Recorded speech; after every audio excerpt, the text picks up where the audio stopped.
Improvement Corporation, and at this time, I'll ask everyone to stand as Hillary leads us in an invocation. You bow with me, please. Lord, we thank you for this morning, and we thank you for the opportunity to serve our community. We pray that we are good stewards of that, and that every decision we make today and always is in line with your will. Lord, we ask for your blessing upon the city of Terrell, upon its future. Give us a united vision and a united mission. We ask all these things in your name. Amen. Amen. So join me for the pledge. I pledge allegiance to the flag of the United States of America and to the republic for which it stands, one nation, under God, indivisible, with liberty and justice for all. Honor the Texas flag. I pledge allegiance to thee, Texas, one state, under God, one and indivisible.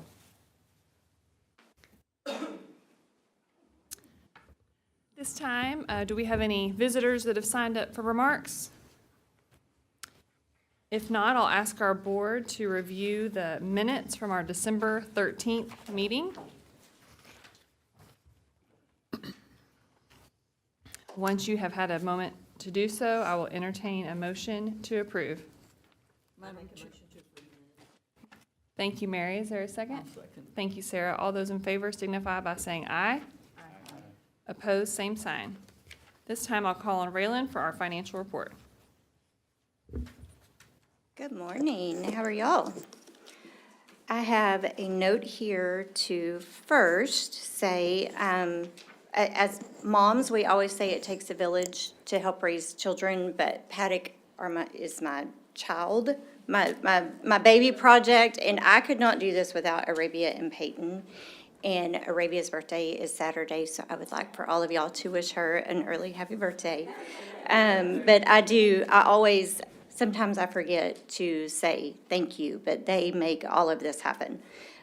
So real quick, your financial report, just FYI, it's no different than last month. Y'all didn't spend any money this past month, so, no, well, you probably made some with sales tax, but we did receive the end-of-year financial report from the Finance Department this past Tuesday with City Council, so we'll be prepared to bring you those end-of-year financials next month. And so if you have any questions about anything in your packet, I'm here to answer those. Thank you. I'll give the board a moment to review.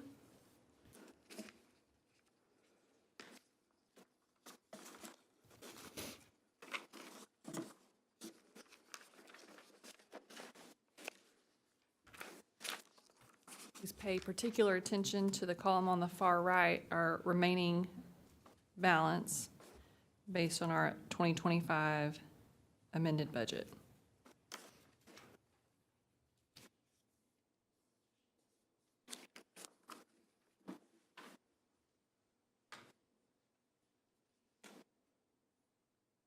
Any questions for Raylan?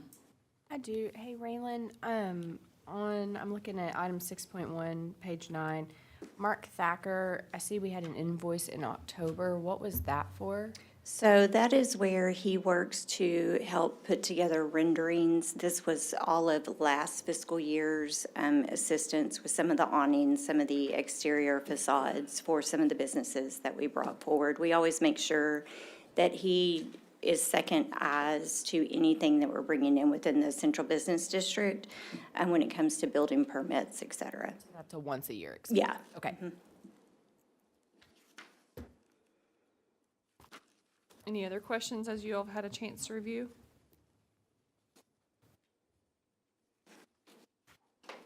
Have we started our reimbursement for Lula May? No, so that won't start. You'll pay out the quarter after she receives her certificate of occupancy. And she will put together her invoicing for that grant, for the grant amount after she gets her CO. And when are we anticipating CO? I talked to Blake this week. She's probably within 30 days. Okay. So we're on the downhill slide of the French Bistro. Perfect. Mm-hmm. And when do we anticipate the bakery to have? So the bakery has scheduled its grand opening with the Hispanic Council next Saturday. So kind of confirm that with Blake. We're working with the health food inspector, trying to make sure that all the boxes are checked. But they have started advertising what they hope is a grand opening. I'm looking at Arabia, a grand opening for next Saturday, because there's a lot of pieces that we're trying to get worked out before next Saturday. But we do have a special event application that we've processed. The Hispanic Council is using the space there in that parking lot, and so they'll have a market and the grand opening of the bakery.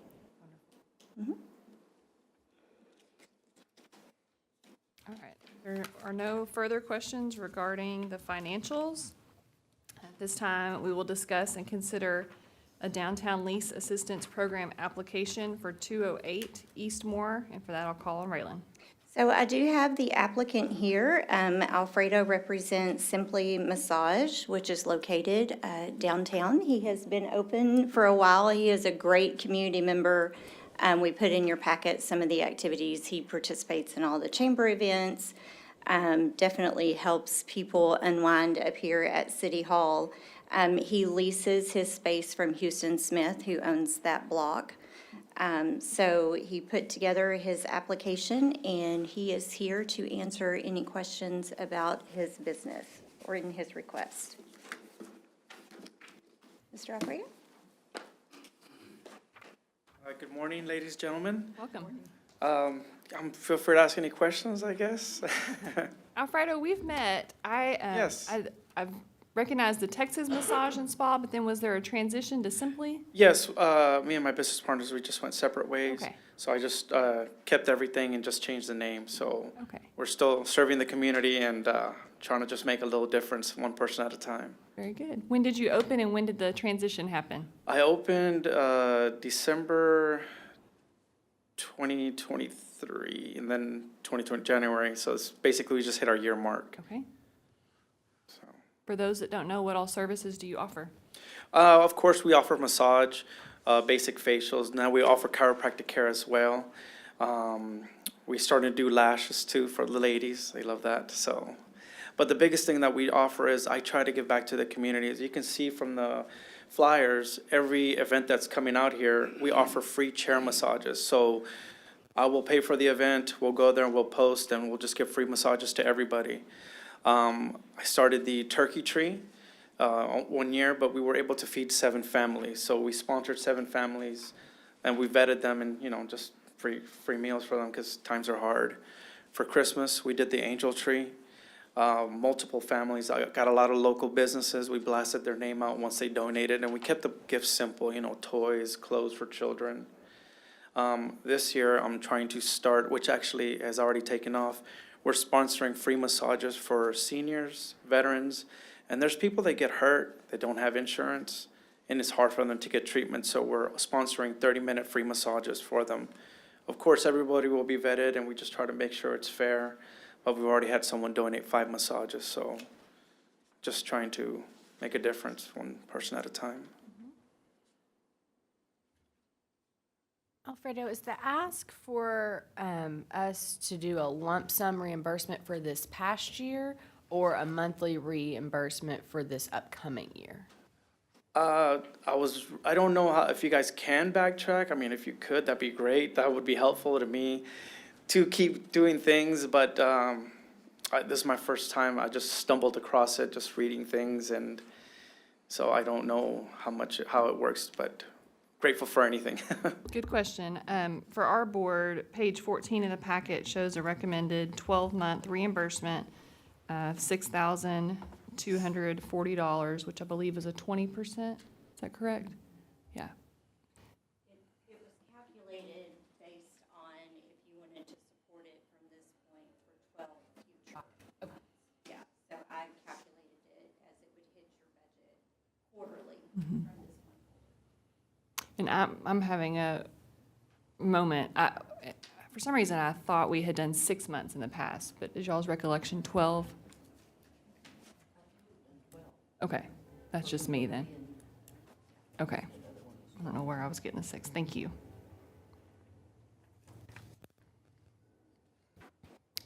Just because Alfredo disclosed it, I want to draw our board's attention to his current monthly lease rate, which is $2,600.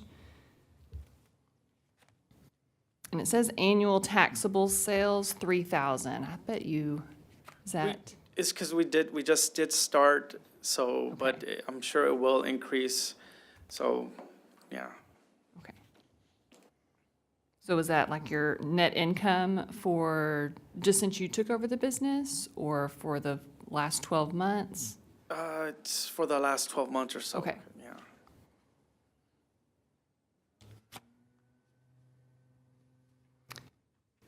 Sorry, I'm leaning into that number.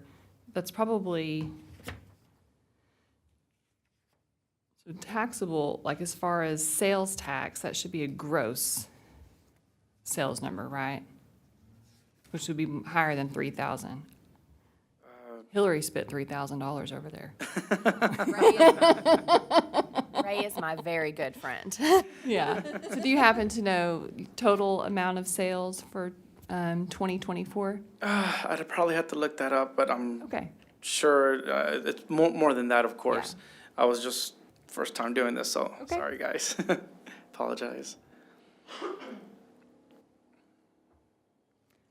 Comments from the board?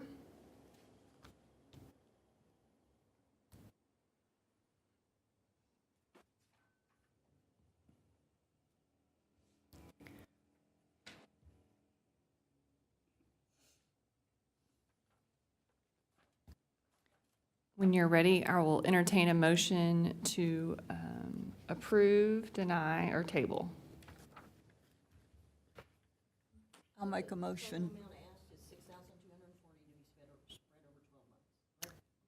But it would be an annual reimbursement, or is it a monthly? Quarterly? Thank you. Looking forward, if, y'all decide how you want to phrase the motion. Yes. Madam Chair, I'll make a motion that we approve the presented and pay quarterly Okay. for the year. 2025. Yes. Okay. Do I have a second? Second. Thank you, JC. All those in favor signify by saying aye. Aye. Opposed, same sign. All right. Thank you, All Alfredo. right, We're glad thank you're you, here. everybody. Welcome.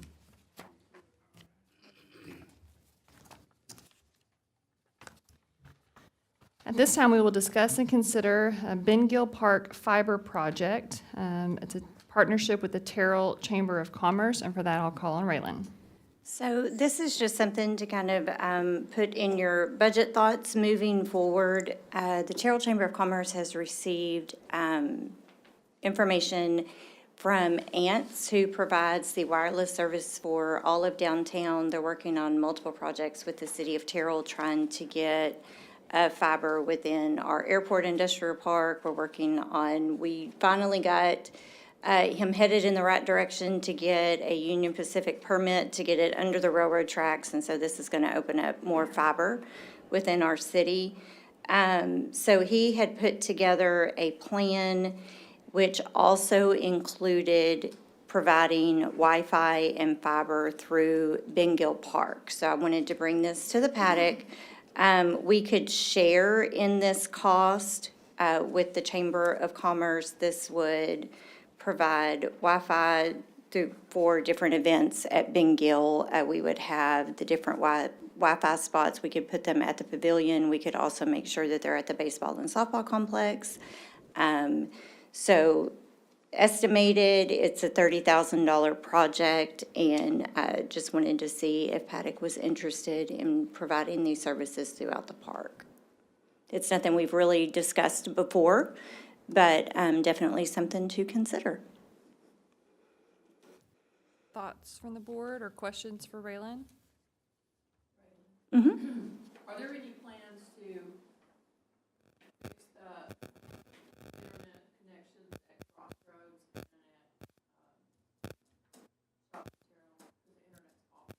It is awful over there, and it's kind of on the individual store owners at this point. Maybe Glenn could talk about, or Chris Knapp, I don't think there's anything within the development agreement. There's not a whole fix when it comes to the city providing services there. We know for emergency purposes, emergency service purposes, we've got some different routers in that area to make sure that, fire and police have units that will pick up. And I know that comes from the industrial park. So we've made sure that we're covered on the emergency side, but it is just a down spot within the city.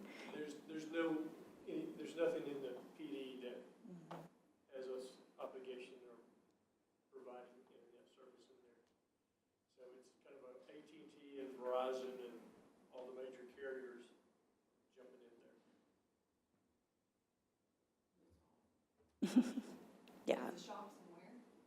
Shops and crossroads. I mean, like, if you have an account, I'll tell you, Maurice is, I go in there all the time, and they have their discount program, and so you want to pull it up on your phone so they can do the QR code. You practically have to pull it off, in the driving there, because even in the parking lot it's bad. Yeah. So at both places. So That would really fall on the property manager. Yeah, so it would definitely fall on the property manager. That's why you have a lot of the restaurants and things, especially there within Crossroads, where you automatically connect to their Wi-Fi when you go into the restaurants. So the individual businesses are having to take care of that. Tanger, it's going to be property manager more than anything. okay, thank you. How's the current coverage in Ben Gill? I mean, are there dead spots everywhere? No, we don't necessarily have dead spots. Okay. But the cellular service, is it already decent there? I know there are dead spots in downtown. Which the Wi-Fi downtown is up and running, and we're making sure all the connections are being made. So Ants was the company that did the Wi-Fi downtown also. And so now they have opened up where our businesses have not been able to get fiber before. Now we have fiber lines available to our downtown businesses as well. So he is doing a good service in that he is local and he's able to provide these services to some of our smaller businesses who it's cost a lot to have AT&T and some of the bigger telecoms come through.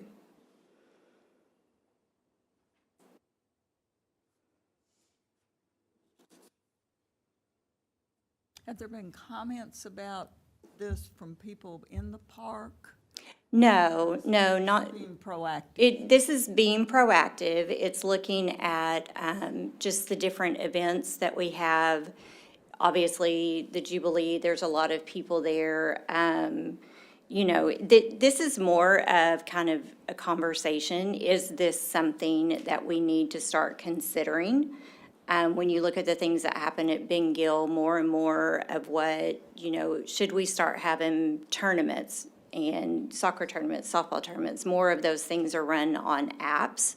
If we wanted to put the disc golf on an app, it's just, is this a service that we think we need to look at providing within our parks? And then also, it's more or less a policy decision, because what you do for one, you're eventually going to have to consider doing at the other parks. And so if it's something you want to look at doing, just having some parameters of what those recommendations look like.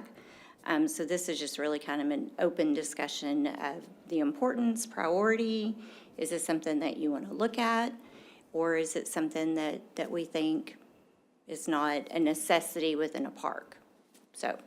Well, it would create a network to where everything is connected on the same network instead of everyone being on a cell plan. So if there's events, then everything could be tied into the same network, so some administrator could control Yeah. lighting or whatever else might be controlled through that Wi-Fi, which I And see what I benefits will of that. tell you, in Becca, our library, I mean, we do have places where we've got citizens in Terrell who, quite frankly, they don't have internet service at home. And so in the evenings, like you'll find where we have quite a few of our citizens who go and sit in the parking lot at the public library, or, it's just, it is a service that you would potentially be providing.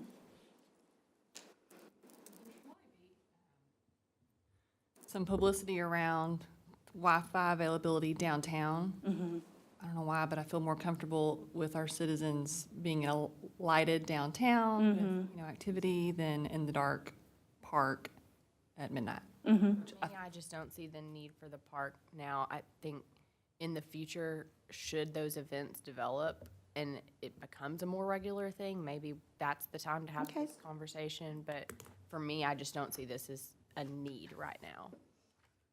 But I do see the benefit of there being a central network to connect to for that entire park. Absolutely. Yeah. Just for communications, controls, everything else.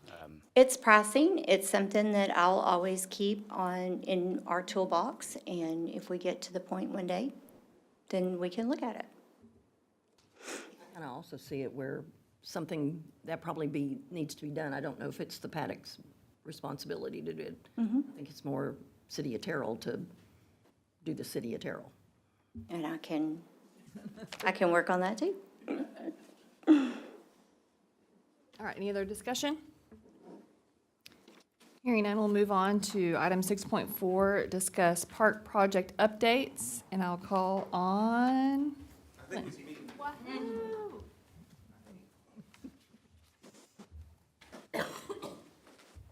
Good morning, everyone. Morning.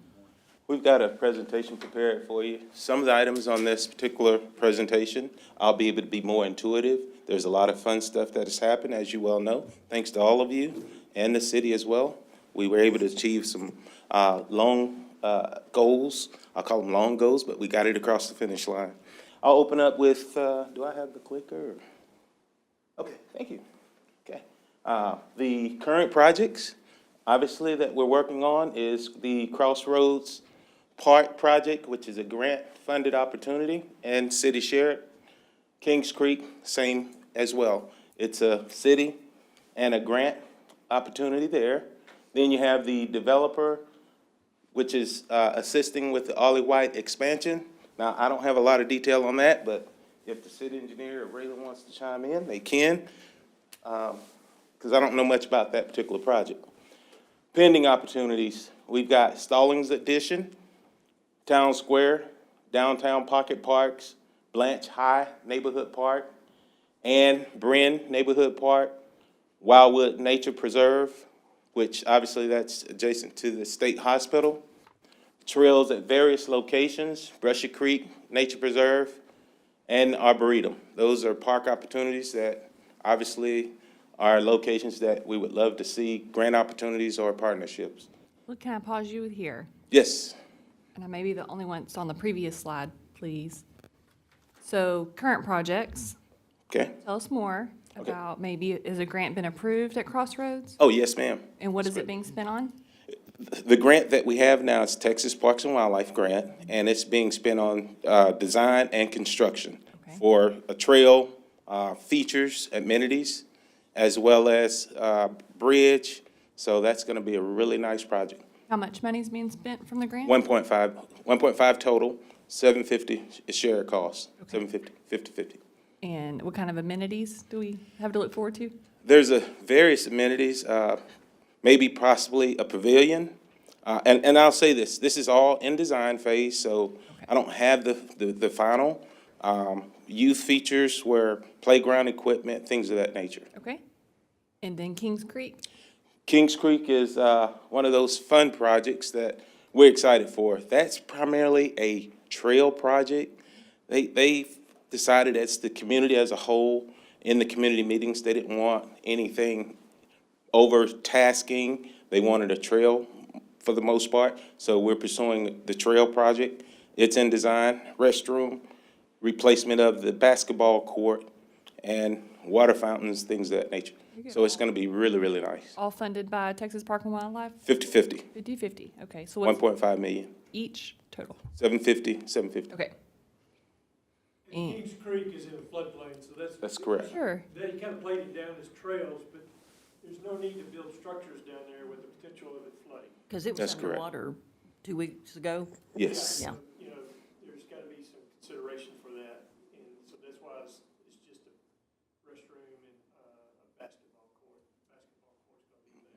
was gonna say, they're moving it closer to the front instead of in the very back. Yes, that's correct. Is it a similar restroom facility to the other? Yes, ma'am, that's correct. Probably much smaller. One-on-one, we'll call it one-on-one. A urinal, no urinal, just the toilet, single toilet, 2 restrooms, and maybe perhaps have them universal, where it's a his and hers, so either location could be utilized. And then the Arlie White expansion? All white expansion, again, I don't have a lot of detail on that, but I do believe that would include property acquisitions to expand the size of the park. There's a developer, or a property owner that is looking at doing some development in that area. Questions on the pending list? Do we want to go through that one by one, or it's pending, so we'll wait for more information? I have one question. On the signage of these parks, I think we approved that about a year or two ago or something. Do we have the signs out recognizing the name of the parks? We have all the, and that's later on in the presentation, but we can cover that now. We received everything related to the signage, and we're planning to install that any day. We were gonna try to get it done 2 weeks ago. We were gonna try to get it done this week. Mother Nature said, no, you're not. So we're desperate, we're ready to go.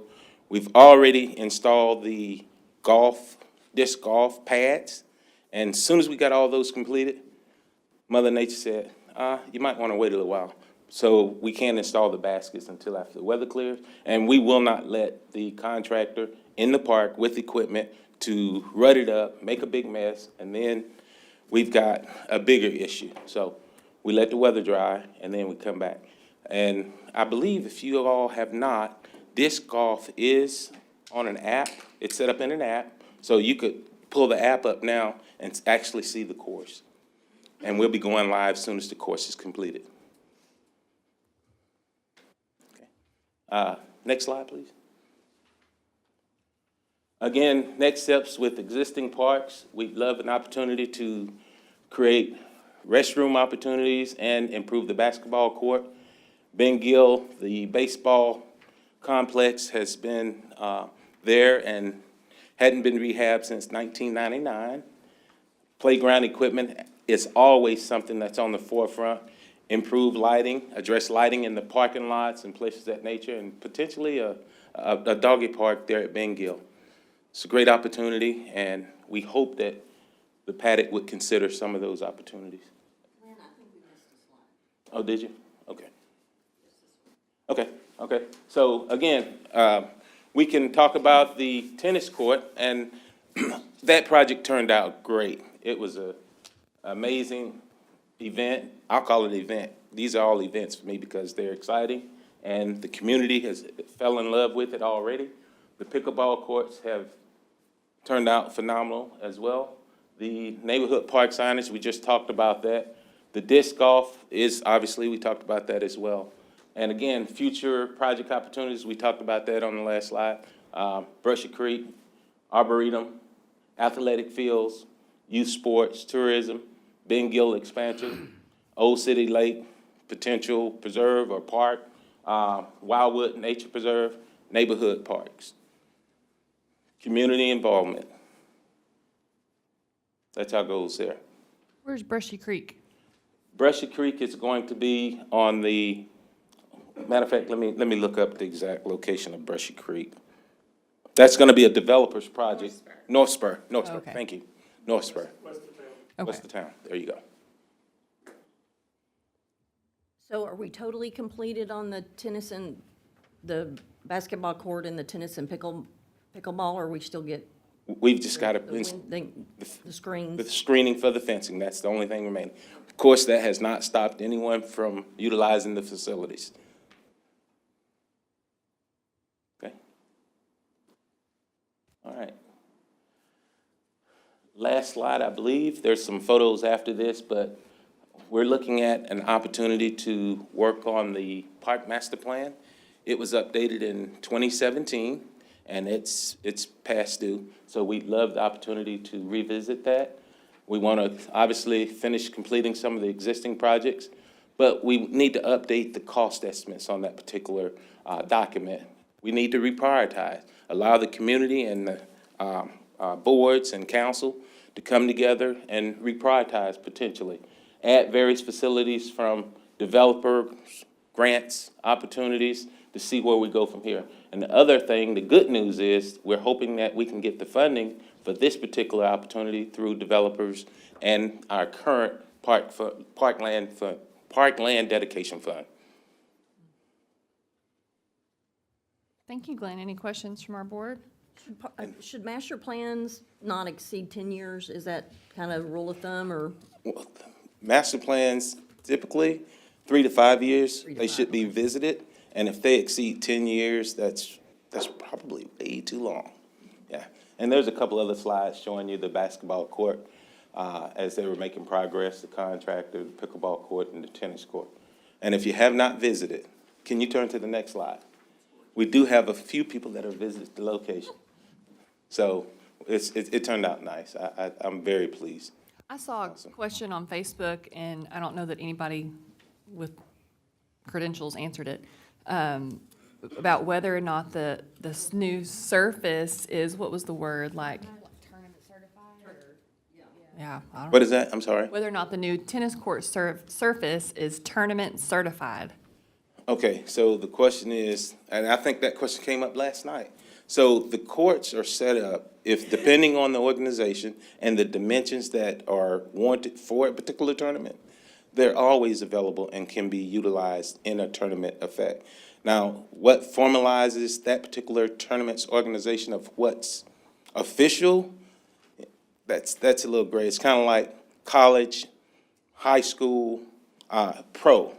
All the courts are different sizes. So depending on what application you're looking at, that's a question that to be determined. Let's say that. Because I don't know who all, Sure. what it was pointed to, whether it's Maybe the youth or highest and high school. best use would be high school. Do you know if it passes muster for UIL? Anybody? No. Well, the courts that we have, they met the high school and I Okay. believe collegiate standard. Now, the pro dimensions, we didn't even entertain that. That's We fine. stayed with high school and collegiate. Okay, that's So, good. That's and- good information to know. It does meet those. Yes, ma'am. Okay, thank Yes, you. Ms. President. Glenn, bring up the points we talked about last night with the roller skates or the skateboard use on the fields, and also your question about locking and that sort of stuff. Yes, one of the things we've observed and received tons of calls on is the courts that we have now, the tennis and the pickleball courts. There's a ton of people utilizing them for soccer and other festivities, skateboarding. And we do not lock the gates at this time. The question I brought up to the park board was, what are your thoughts? So I'm gonna ask you all the same questions. What are your thoughts? What are your positions on how we manage the court? Yes, we want the community to maximize their opportunities, but at the same time, do we want to consider creating opportunity to schedule free play versus preserving and reserving the facilities for evening or afternoon, so have time slots for reservations? So free play, reservation play. From experience, when we had tennis courts resurfaced, and we don't like the skateboards and that sort of thing in there because they do scar up the deal. And I don't know if they'll bend this plastic, with the weight of the rollers. But you can go and tell these kids to leave, and they just wait for you to leave the park, and then they come right back. Yeah. So it's difficult to control who is in there and why. But it's a fine line between locking up public facilities.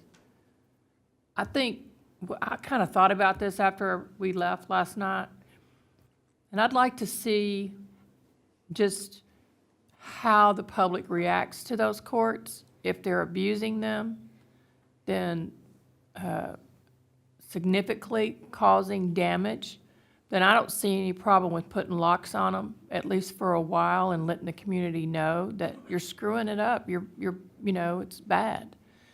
But I don't know if the police could, they're already so overwhelmed that they could do a drive-through, but once I said, it's hard to, it's a public property, so unless there's a lock on it, or if we had gates that had combination locks on them or something, I don't know.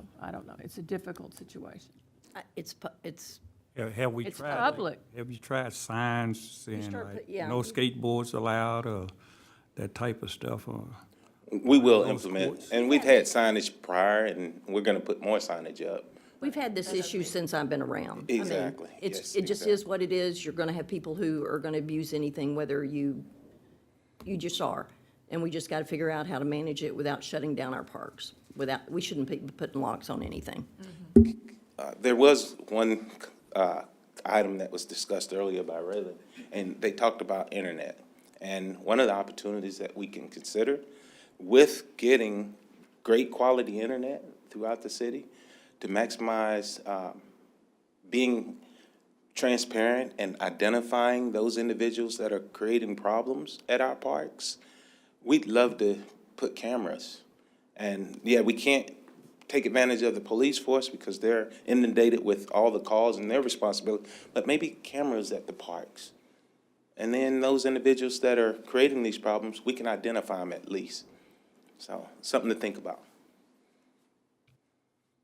Might put some cameras up already that aren't connected to anything. That may deter some activity. That's true. And I think signage is a great place to start. I agree, there's no sense locking it up because they're going to do it at noon too. But thank you for the question. Thank you. Was that the full presentation? Any questions about parks for Glenn or his team?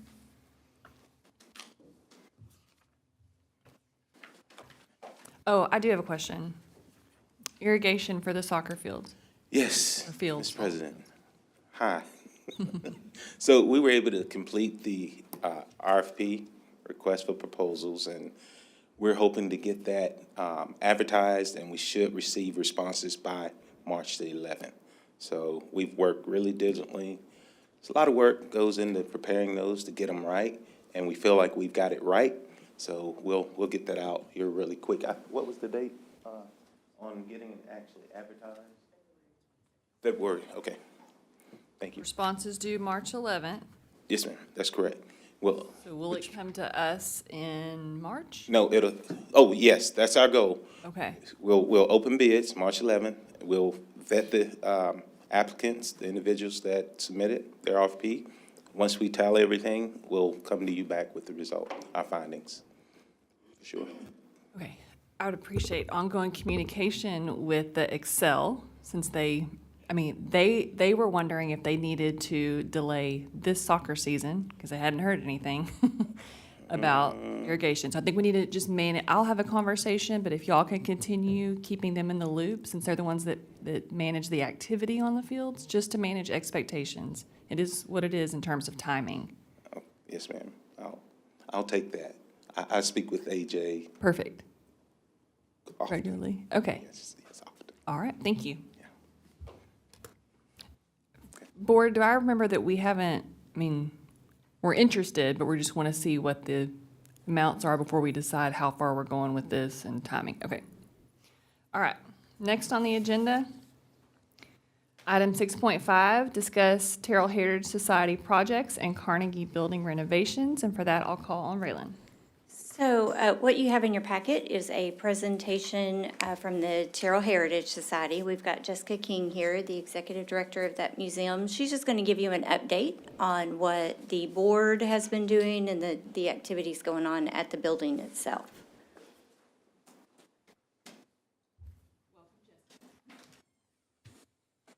Good morning. And happy birthday. Thank you. So like she said, my name is Jessica King. I believe I've had the pleasure of meeting all of you today. I'd like to thank you for the moment to speak with you.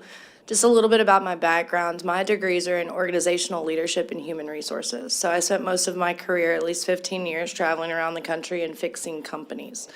I was fortunate enough to have a connection to the Terrell Heritage Society, started with them in August of 2023. and realized very quickly that we needed to update and really reconnect. So today I would just like to talk to you a little bit about what I've done since I got there, what the board has done to support it, and then what the future looks like, because it's very exciting. So as you know, it is an Andrew Carnegie library. It was funded in 1903. Now, Andrew Carnegie built libraries across the country, as you can see. And between 1886 and 1919, he donated more than $40 million to libraries alone. So it is estimated when he died in 1919, he had given away over $350 million. So when we look at the Carnegie Library and what we are fortunate enough to have, this is one of the only buildings in Kaufman County to hold all three historical designations. And that includes a Texas Recorded Historic Landmark, a Texas State Antiquities Landmark, and it is on the National Registry of Historic Places. So it is an absolute gem. It was the first public library in Kaufman County, and it was actually organized and supported by matching funds from civic groups, including the Social Science Club, the Pioneer Club, and the Carnegie Club at the time. Very impressive. In order to receive one of these grants, they had to find 3,000 books and have a civic auditorium and provide services to the community. Those were three of the check marks they had to do. So that was quite the task in 1903 when you think of where we were as a country. And these organizations were primarily women, and they weren't able to vote, but they were able to build this for Kaufman County. And so to have it in our town is very exciting to me. And this right here is actually where I kind of pick up in August of 2023. So when I got there, it definitely needed some love, and it definitely needed someone who could take it to the next level. The board was doing very good, but they needed a little bit of extra help. So if I could get the next slide. So there were three things I worked on when I first got there, and one of them was reconnecting, because one of the things I found is there was a very large disconnect between us and the town, and I did not like that because we're in charge of 150 years of history, so I kind of need you guys to, like us and be a part of it. So I really focused on the groups and the clubs and the organizations around town to reconnect with them. I think Social Science was one of the first ones. Terrell Garden Club got on almost instantly, and then Kiwanis and Lions, and was able to do that. It's just some of the things. We partnered with the city and the Terrell Garden Club for Arbor Day. We have an annual Arbor Day celebration now, and that's a picture of the crepe myrtle they planted. Don't look at it right now, though. It looks sad because it's cold. So the other thing we focused on was rejuvenating. One of the things I wanted to create, I asked the board for 12 months to give them a new museum. And so we have gone through every single room of the museum and created exhibit space so we can rotate exhibits. We have new things coming in and out. And these are just some of the pictures. Our featured exhibit we first launched was the history of Terrell schools, and it was the funnest exhibit I have ever been a part of. I met so many members of the community, and it really reached every generation. So that kind of set the standard for our featured exhibit, which we now rotate every 9 months. And we set the bar pretty high with that one, but it was a lot of fun. I met a lot of people, and people seemed to really enjoy it. So the second one we've done is the Rails of Time. This was a railroad exhibit, and what was exciting about this is we had a 48% increase of out-of-town visitors with this exhibit. And we reached out to railroad groups on Facebook, did some digital marketing, some social media outreach and things like that. So to have people coming into Terrell just to see an exhibit was very exciting. Our next one is actually going to do similar things. I am scheduled to present with American Legions across the area, as well as VFWs and such, because we will be launching our exhibit for the end of the World War II. It's the 80th anniversary. So it will focus on local veterans and things like that. And then this year, we were absolutely thrilled to have won the Reader's Choice for Best Museum for the first time ever. So that was a huge achievement, and so proud of the board and the volunteers. They're absolutely fantastic. So. This is just some of the things we've launched. It's kind of hard to believe, but we did it all in the last 12 months. So we have a podcast called Terrell's Time Capsules where I talk to people and they tell stories. And so like Jim McCord, Joan Hunt, you know, people that, Phil Robinson has done it, Mayor Carmona has done it. So it's a lot of fun. It's a lot of fun, and it's just another avenue to reconnect with people. We launched the Heritage Market. You're good. No, you're fine. We launched the Heritage Market, which was really focused on downtown promotion. We are downtown, so I want people downtown. And then it also allowed us to connect with another group of individuals within the community and local artisans and such. So only local creators are allowed in the market, no MLMs or anything like that. While I appreciate it and respect it, I really want to focus on the community. We launched the Heritage Car Show last year, which was very successful in partnership with the Mural Walk. And then we launched our program series. Dr. Warnock was kind enough to launch it for me, or help me launch it, which was really nice. And partnered with the library to celebrate 120 years in Terrell. Brushstrokes of Time, the TAEA has recently come on board in terms of support, and they have an art show launching February 19th, so I'll just put a plug in. You guys are welcome to come see it. It's very impressive, so. And then it was time to reimagine it. So this is what it looks like going forward. We have done, the volunteer base is absolutely phenomenal. When I started in August of 23, we had 2 volunteers. We now have 12. Full-time volunteers, and so they make this happen. And we are looking at needing desperately to restore the building and then looking to renovate and restaurate to make it more useful for the community and reopen it to the level in which Andrew Carnegie designed it. So currently, we're not able to use the second floor as it does not meet code, which is very unfortunate because then my building is now half the square footage that it could potentially be. So this is the current floor plan.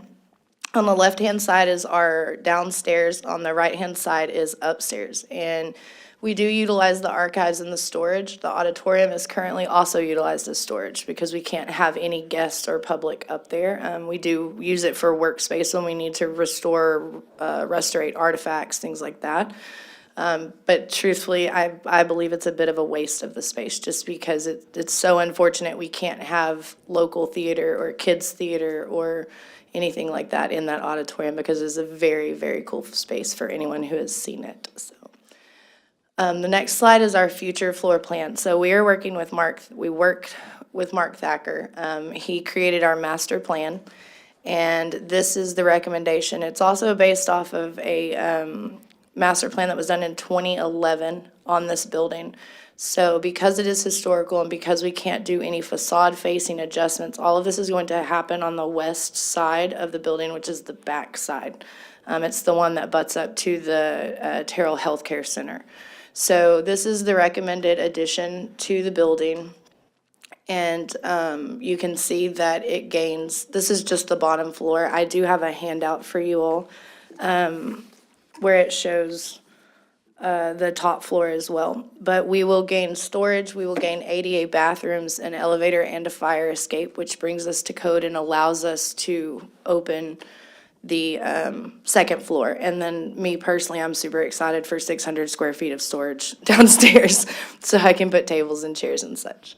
On the next slide, you'll see the funding we've received and is pending. So I launched fiscal year this year.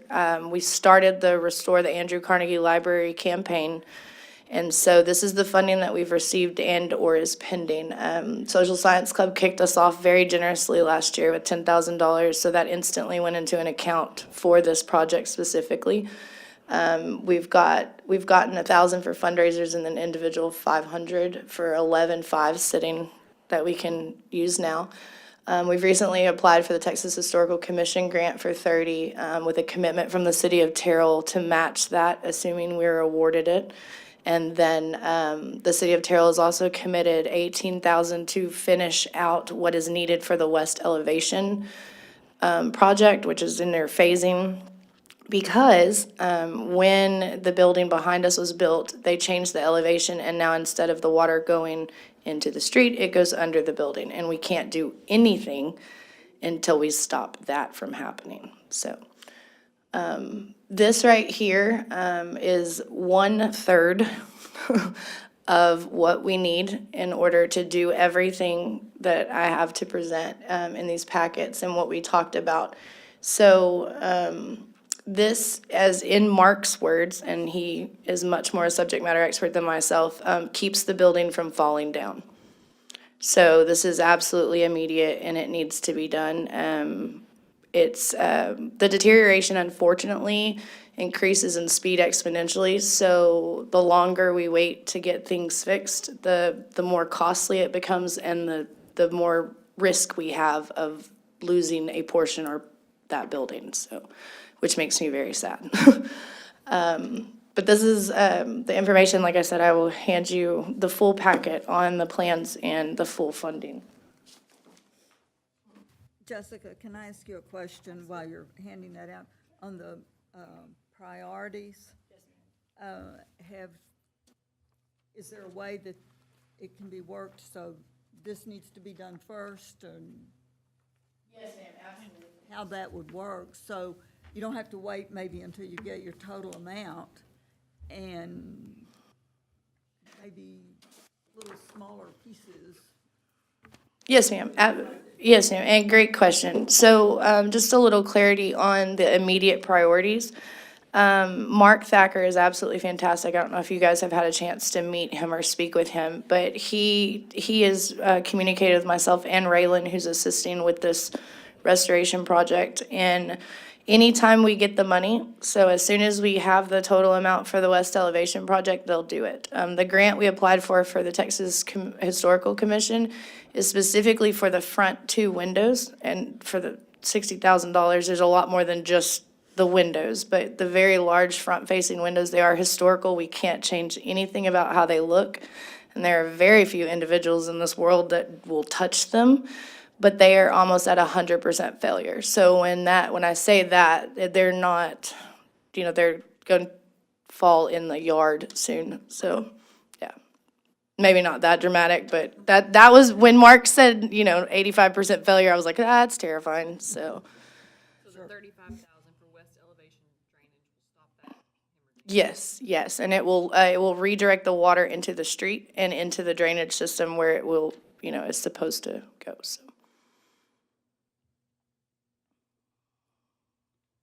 That would, go ahead. So what is the first thing you need to have done? The foundation stabilization, the drainage? So it has to be the elevation project, because they won't touch the foundation or anything until The water's. the water's gone. The good news is we have it funded, so I'm working with Raylan to get that paid for and scheduled. Like I said, the grant is for the windows, so part of that window restoration line is covered as well.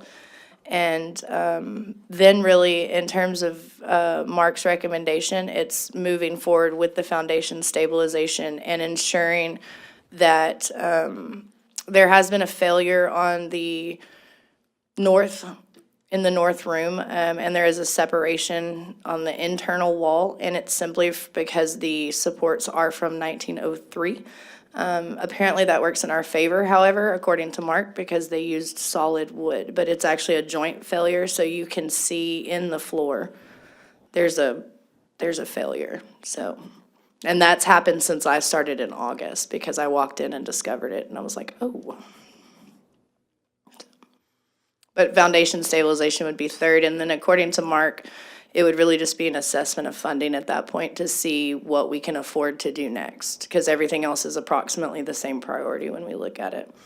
Masonry is very important as we can ensure to keep water out of the building. So when we look at the external masonry requirements and repointing the bricks and such like that.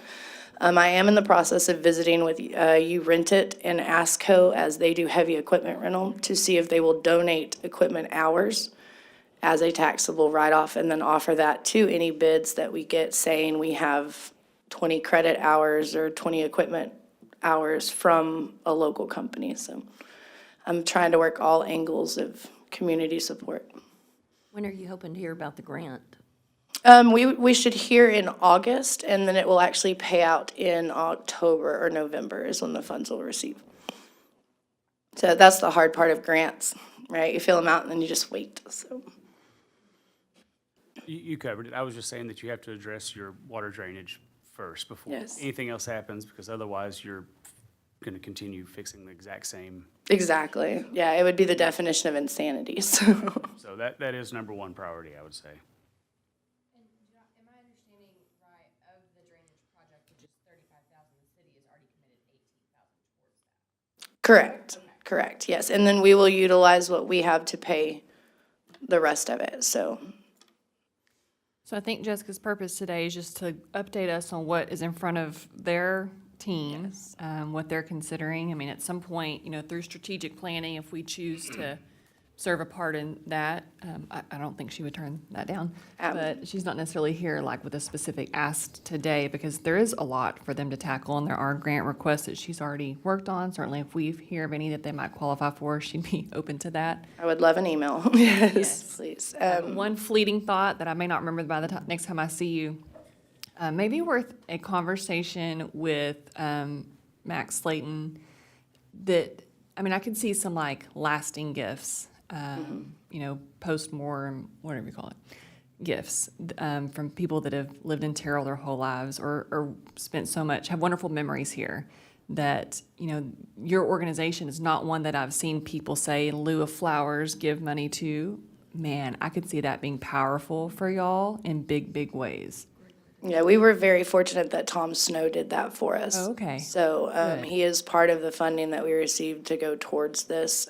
So we're doing a final calculation because I'm still getting them today in memory of. So love we it. were very, very fortunate that he did that for us. So. Wonderful. All right. Any other thoughts or ideas, questions for Jessica? Thank you for your All right, presentation. thank you. All right, speaking of strategic plan, I hope everybody has some time. Because many of us have wanted just kind of an open discussion about what we want 2025 particularly to look like. And then if we can get beyond 2025, great. That's the idea of a strategy. But Raylan provided us all a copy of the downtown assessment report. We have a parks plan. I'm glad to hear that Glenn sees the value in updating that because many things have been crossed off. But let's kind of move into a strategic part of our meeting. And I'll call on Raylan. I am just here to take notes and answer questions. So like Tori said, kind of gave you some bones of what a future presentation would look like, the bones of what your budget could possibly look like for fiscal year '26. These are just some of the conversation pieces that we've had. City staff is preparing our strategic plan update, which will be like a really tight-knit 3-year strategic plan. So that's why you have just the starting of what will be the presentation to council in April. So like Tori said, this is just kind of an open conversation. Questions, sending staff back to get pricing, just trying to get a feel for you and what your priorities are going to be moving forward.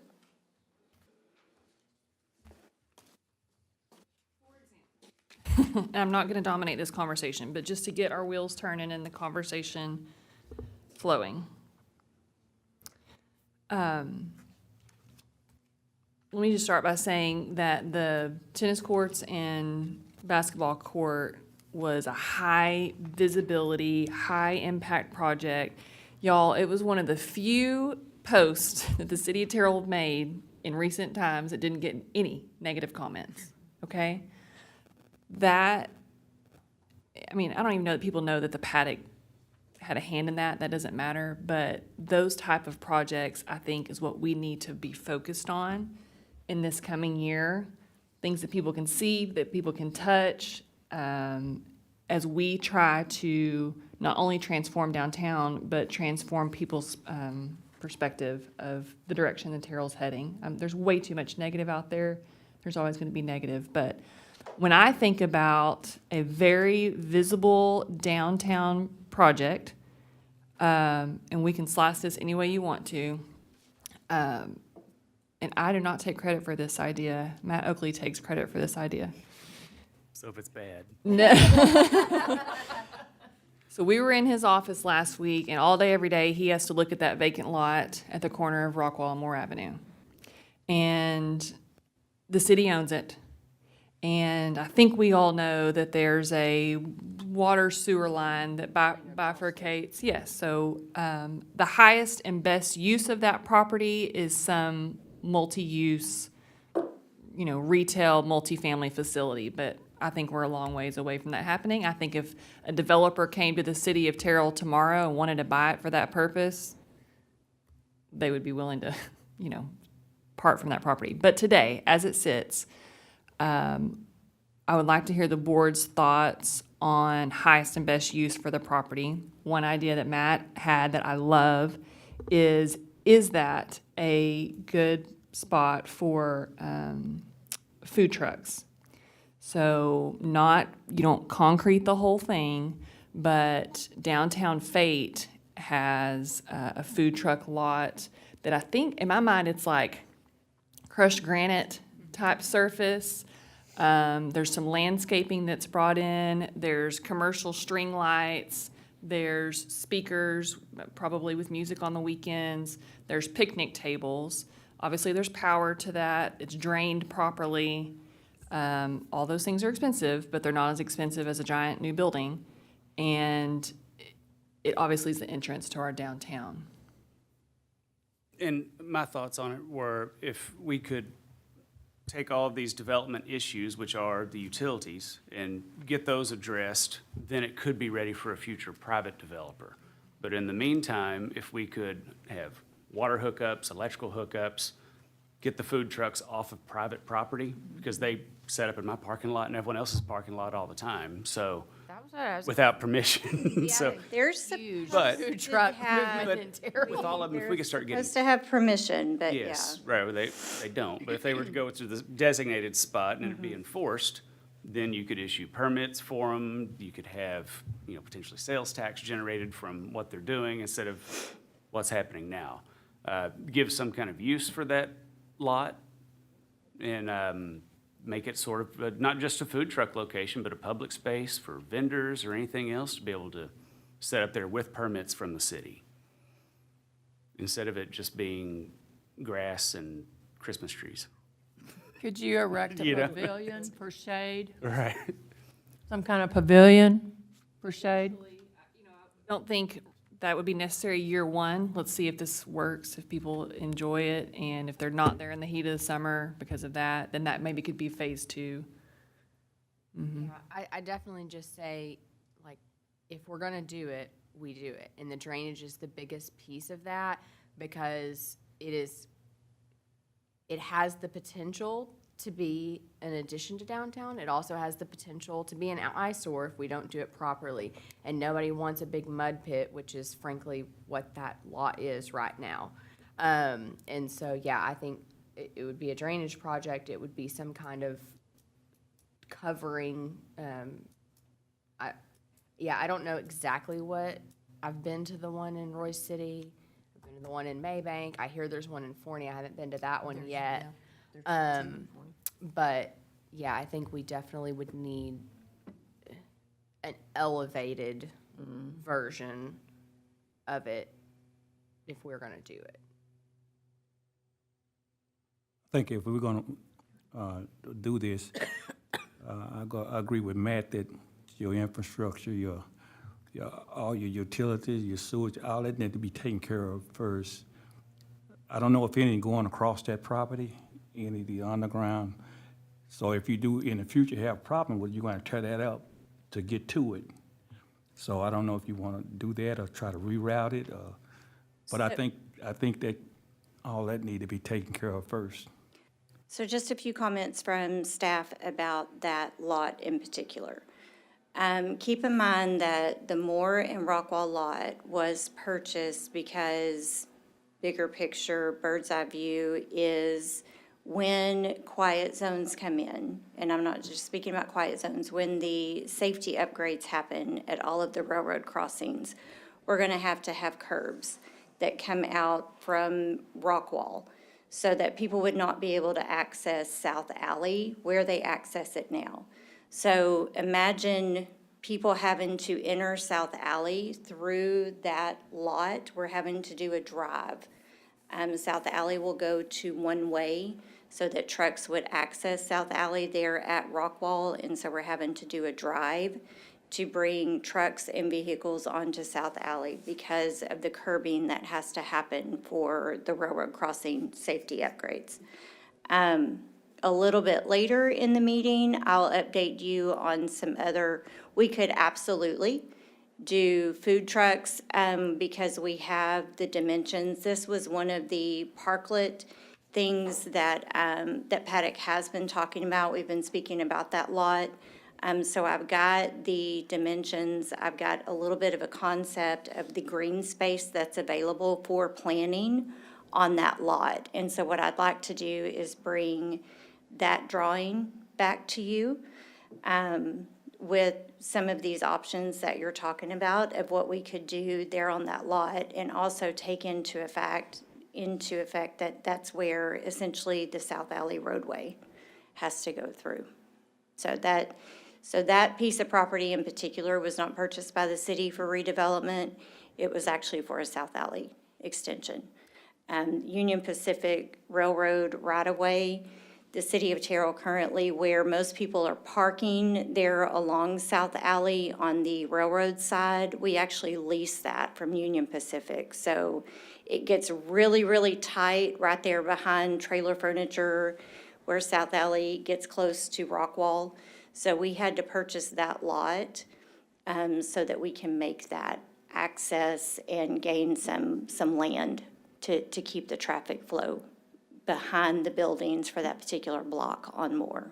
Thank you. And I think, my thought was it being sort of like a transitional use.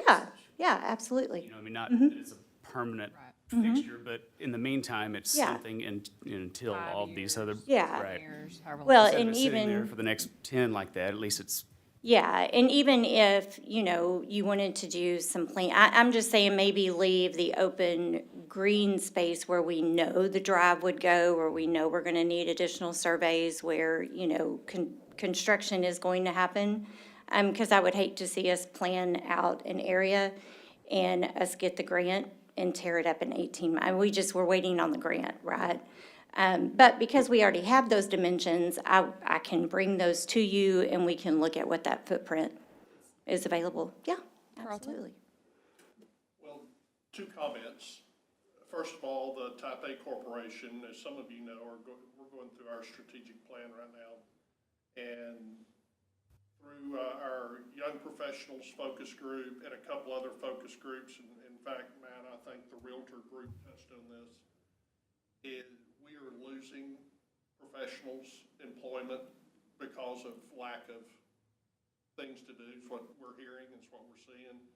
So this downtown development is a workforce development issue as well. I think we'll see it when our strategic plan becomes available summer.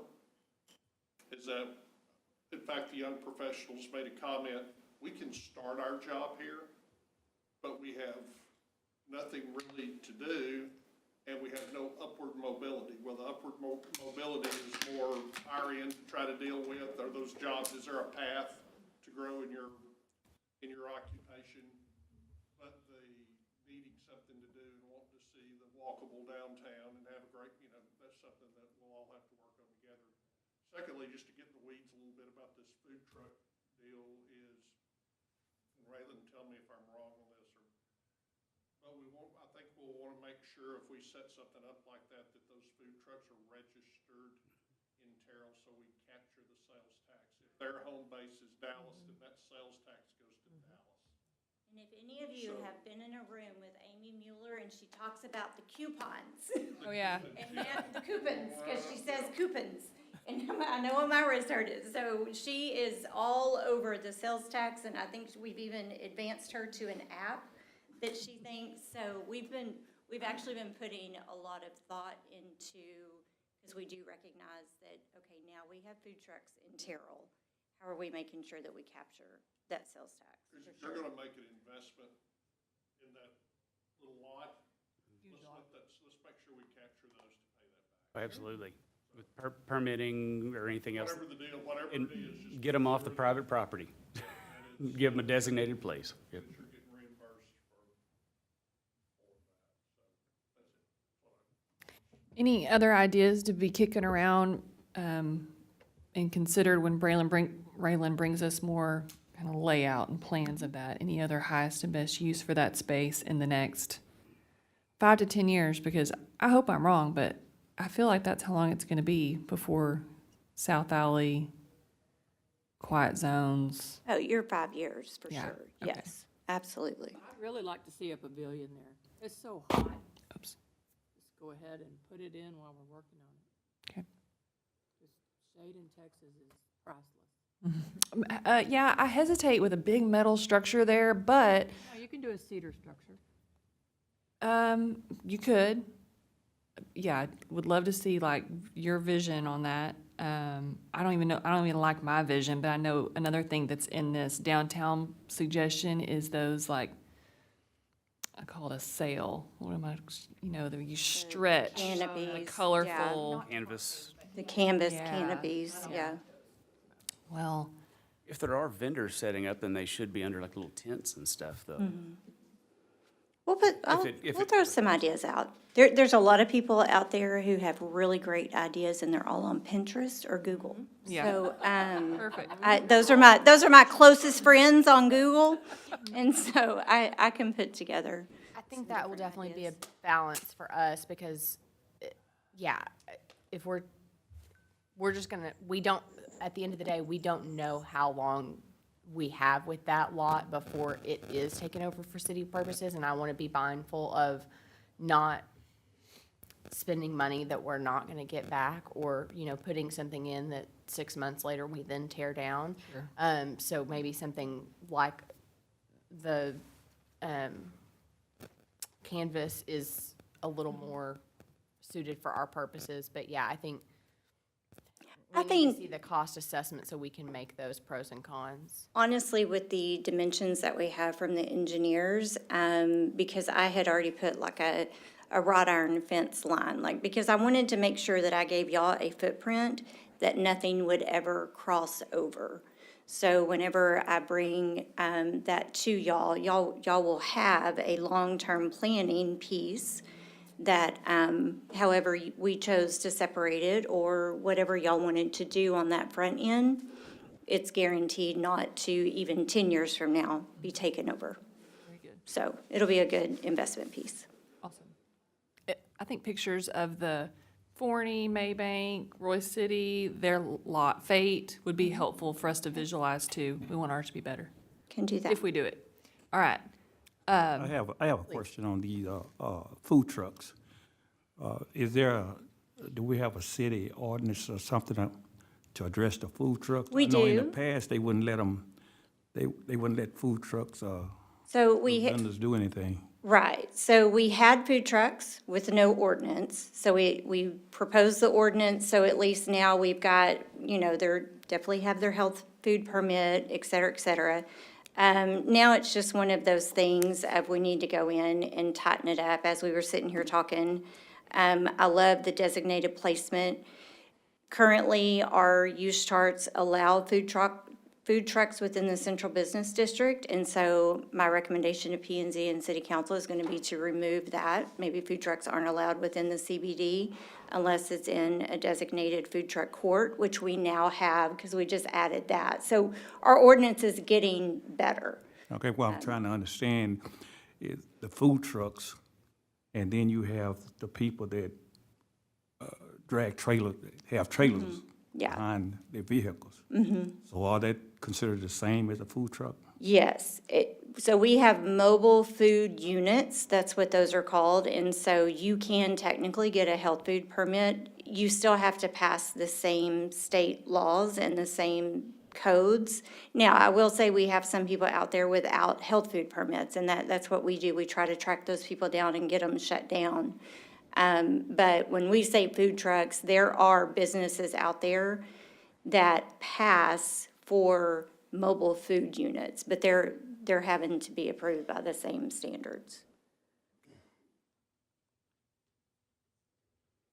But it's tricky. We spend a lot of time talking about mobile food units too. Before I share another thought, any requests, basically is kind of what this is, to help organize Raylan's next 30 days towards our strategy for 2025. Anything y'all would like to explore? It doesn't have to be specific to downtown, but that's what we're looking at right now.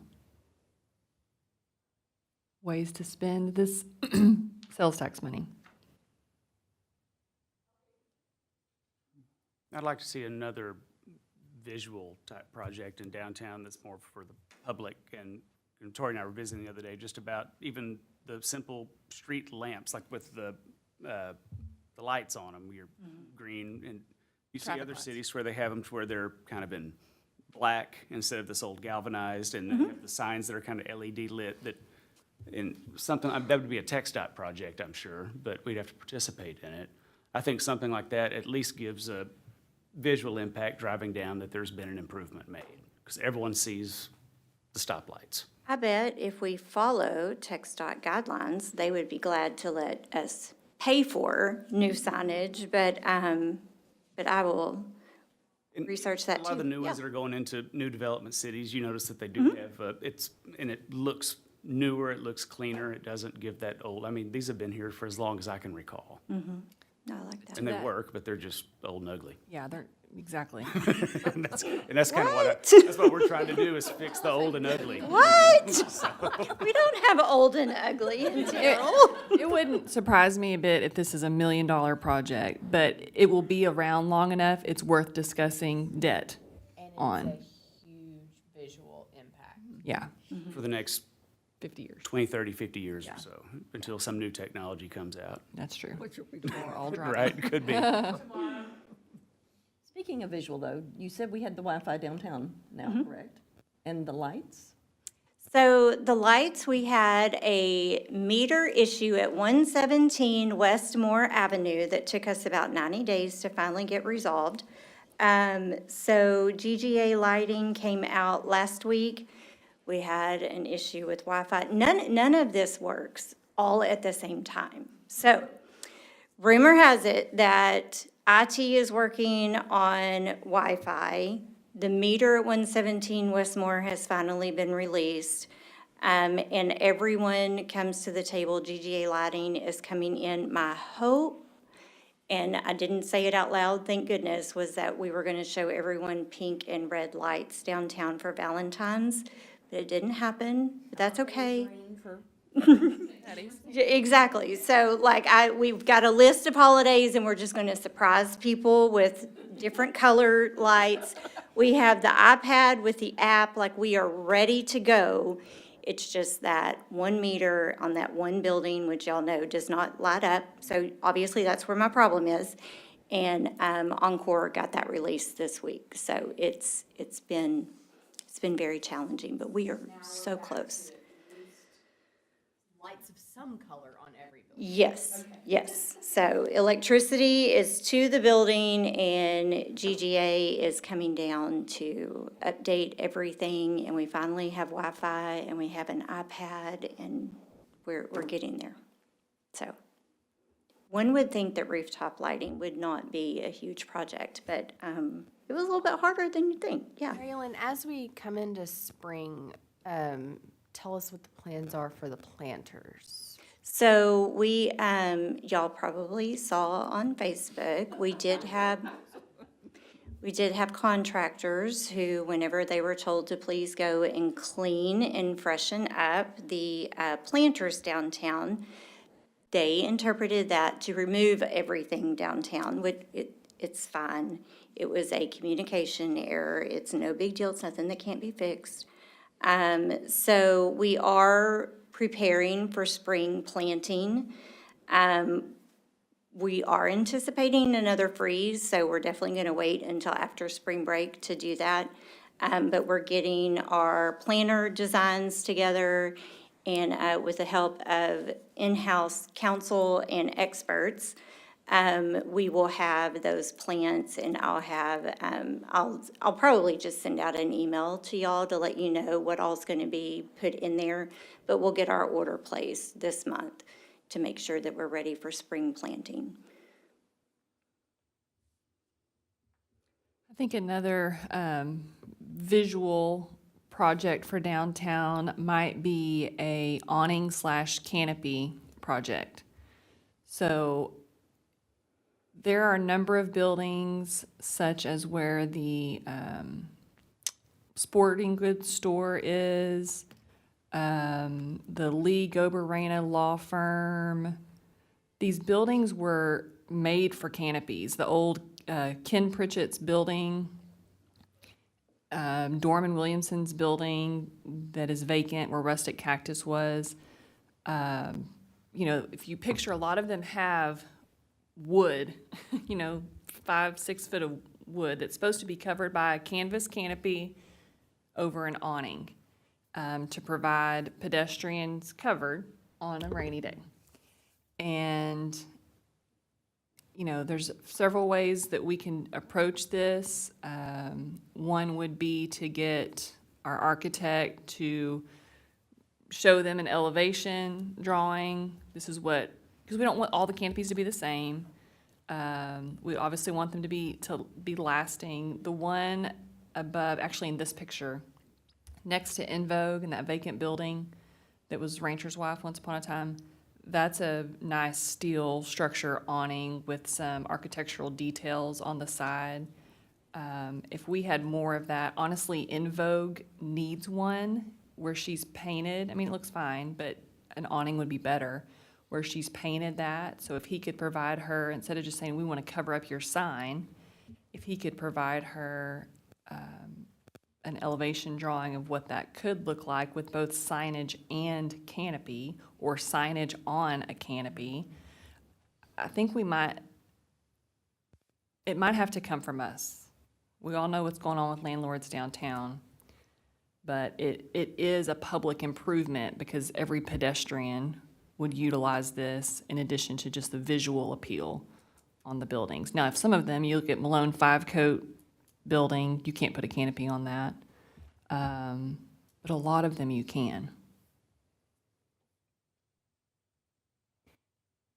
You know, it could be, we could design a project where we pay 100%, we pay 75%, 50%. I don't know what, I know what would get the most traction, but I don't know. What are the thoughts from the board on a canopy? Campaign. Canopy campaign, that's a great love word. that. Yeah. In the central business district.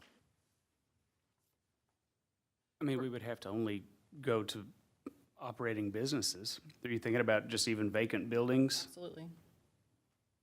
And, you know, I almost hesitate to just put a canopy, like a canopy and a fresh coat of paint. Will go a long way on a lot of these buildings. And that goes back to our facade improvement that we discussed when we started Yes. this board. Yes. It was just to do facades on everyone. Yes.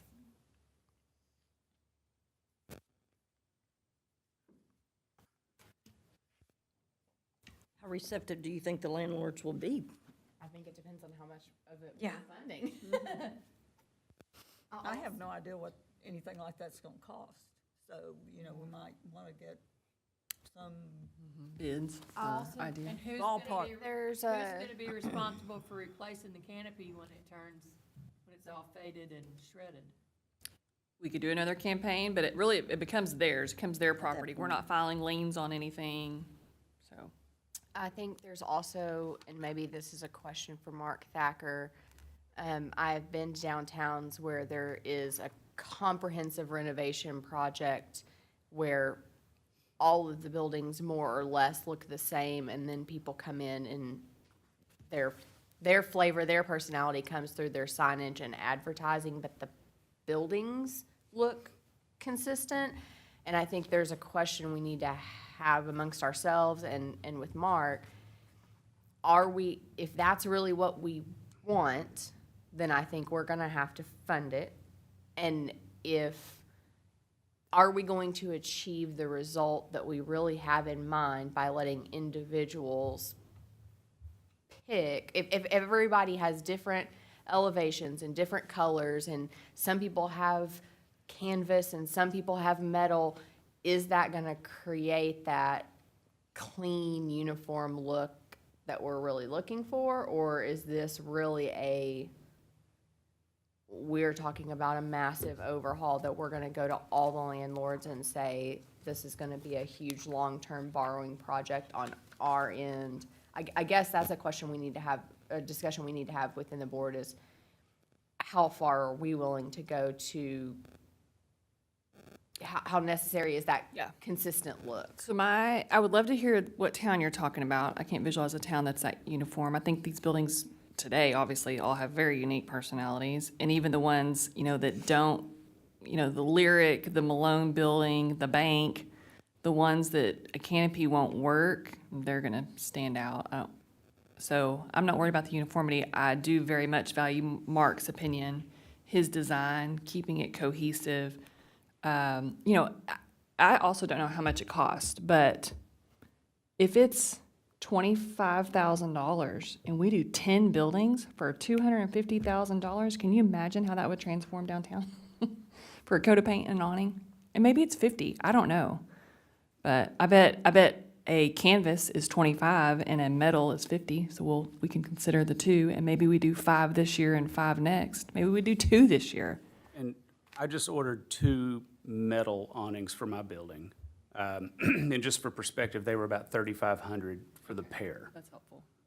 And those were cable ties. I think they were 5 foot When by yours gonna be up so we can look at them?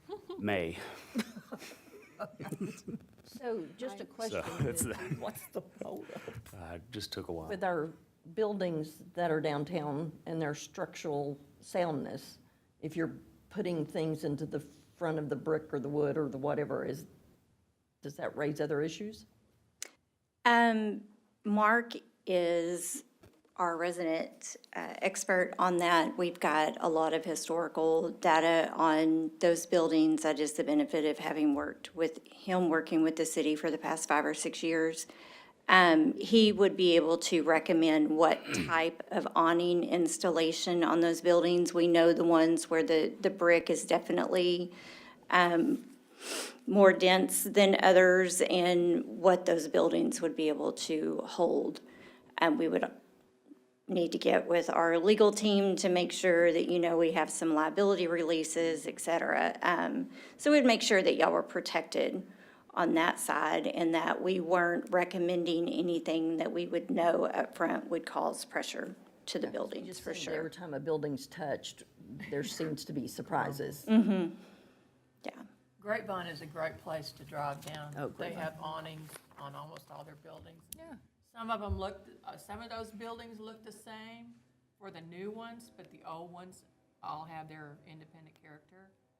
So that's a good place to look. Grapevine, yeah. I don't want to paint any brick that's not been painted, but trim, and change. There's a lot that could happen just with trim replacement and window replacement. I mean, we've got some glass damage, things like that. So it would be very easy for Mark. Of course, he did that downtown assessment for us. We've got a great catalog of all of our buildings. And he's got a small list of restoration options for each building, because anytime someone comes in, I have that master list that I can go to talk to the tenant or even the property owner. But I'll be glad to meet with him and see if maybe he couldn't come up with a recommendation for 5 buildings that, with very little investment, they're structurally sound, and we could definitely spruce up 5 recommendations. Yeah, and I think we go to those landlords and say, the downtown group, the people have spoken, we need more shade, more covering for our downtown. We need your help. We're, willing to cover the cost. We'll see what it costs, but, it still needs to feel like a city project, not a private, it is a grant, And but, if we do 5, the impact on that, it could open up where somebody else is actually coming in asking for funds. and stuff yeah. like that. I don't know about y'all, but I don't mind saying this on the record. I have heartburn about, some of our reactions to recent grant requests for just signage. Okay, we need to do some roofs to preserve buildings, but I want 2025 to be more offensive than defensive. And y'all have the power to say no to some of these requests that come through if we're gonna be more strategic about how we spend these dollars downtown. And so if this year, thank you for your request, but we've already got X, Y, and Z lined out, that's okay. I know myself personally, I hoped that once the word got out that there was money that the city had to reimburse, that would spur more activity, and clearly it's not. So I agree. I think at this point, if we want the change, we have to go in and initiate it, because it's clear that the landlords aren't independently interested in that. We appreciate you exploring that with Mark. That's a logical next step. Absolutely. I'd like to see the sidewalks power washed. There you go. They're black. And that's a simple project.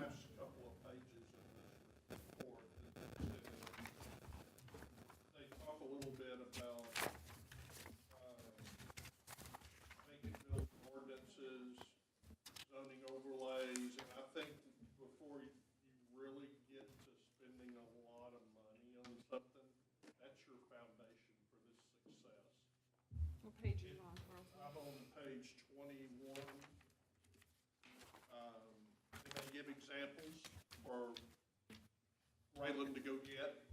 City of Eldon. Yeah, like, just to, I think if you've got all that in place and you make it as easy as possible to do business, yet to hold the design and what you want to see down there, that's really gonna be your nuts and bolts to make your plan come together. So, just as I just saw that and I thought, I hear these are great points of things you want to do, but you got to make sure that the building owners and the tenants know, hey, this is where we're going with this. Here's the ordinance, here's the plan, here's the deal, and we're willing to spend the money if you're willing to. The good thing is that, believe it or not, it is hard to tell. We do have those ordinances in place. Within the Central Business District, we have very strict guidelines on what vacant buildings, how they are supposed to be maintained. It is a sensitive issue, and it is one that we behind the scenes have shut door conversations in our office all the time about how the city can apply the right amount of pressure on existing business owners and building owners and property owners. And we're looking at it more of like an organic approach to out-of-city and out-of-state owners. It is very, very sensitive. We have a lot of individuals who own a lot of property in Terrell. And it is one that I am prepared to come forward with the city council and ask, especially with y'all's input and push, that we're in a position now where we feel as though we're confident in making and holding to a higher standard. We've done our part, and that was kind of the thing whenever this first started. Like, let's show you who we are, let's show you what we can perform, so that we kind of build that trust, and now it's your turn to make sure that you're doing your part. So it's very sensitive, but we'll discuss a little bit of that later too.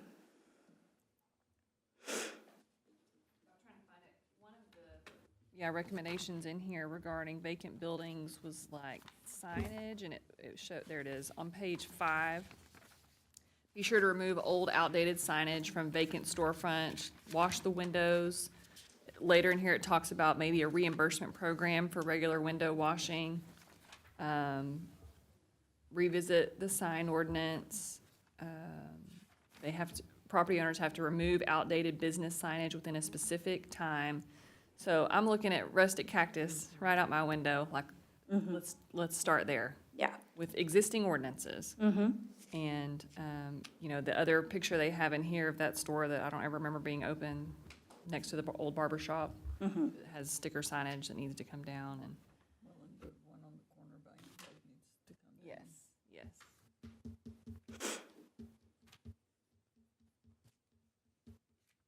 Power wash sidewalks is in here. Patty, I'm glad you brought that up. That's low-hanging fruit.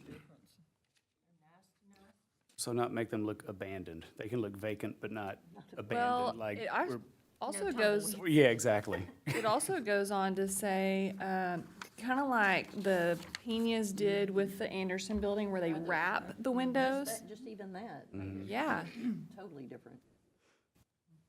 I'm Every vibrant downtown is on occasion gonna have an empty building. sure. So it's just a matter of making it look nice Appeal to and that people. it's active and It should people be, are trying to get somebody else in it. It looks it unoccupied should and be ready for sitting occupancy. vacant, Instead of, prepped for right. an incoming tenant. It should be prepped. It should not look like somebody's garage sale left behind did not come pick up the haul off. I think that would be an advantage. 'Cause that's to what the it looks landowner, that their property looks better than it did, you know. Well, I know that, and I apologize, I don't remember, the gentleman that came and spoke to us from the other city, and I apologize, I don't remember this. Was that who came in?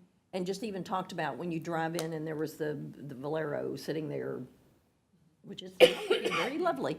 But his point was, you know, what do you see when you're driving? And it doesn't have to be drastic, major. It just has, like you said, even just the Clean. sidewalks, my gosh.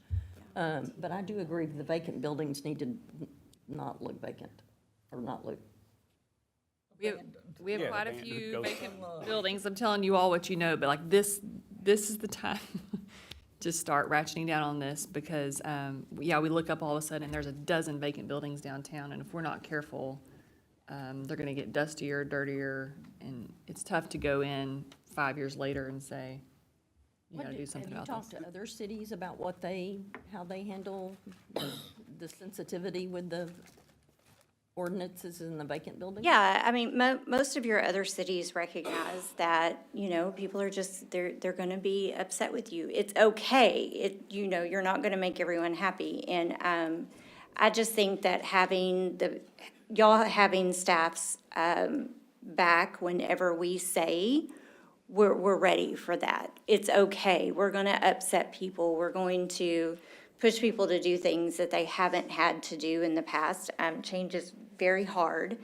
But we are at a point where we all should raise our expectations. And so our citizens are demanding it of PADIC and City Council. Downtown is a huge topic all the time, and not everything can be fixed between City Council and PADIC because we don't own the buildings. So the only thing that we can do is apply pressure to the building owners. And so we just have to be prepared for that, and I think it's time. Well, the majority of what we discuss is code enforcement. So we're saying that, is the PADIC board recommending that the code enforcement be, Code enforcement? Code enforcement is ready. so that we can jump in and do improvements? Within the last 12 months, Mean Gene will tell you, Raylan went in there and said, Gene, I need you to put blinders on when you're going through downtown, because Carlton can attest to this. Your tenants downtown are also very vocal whenever code enforcement is talking to them.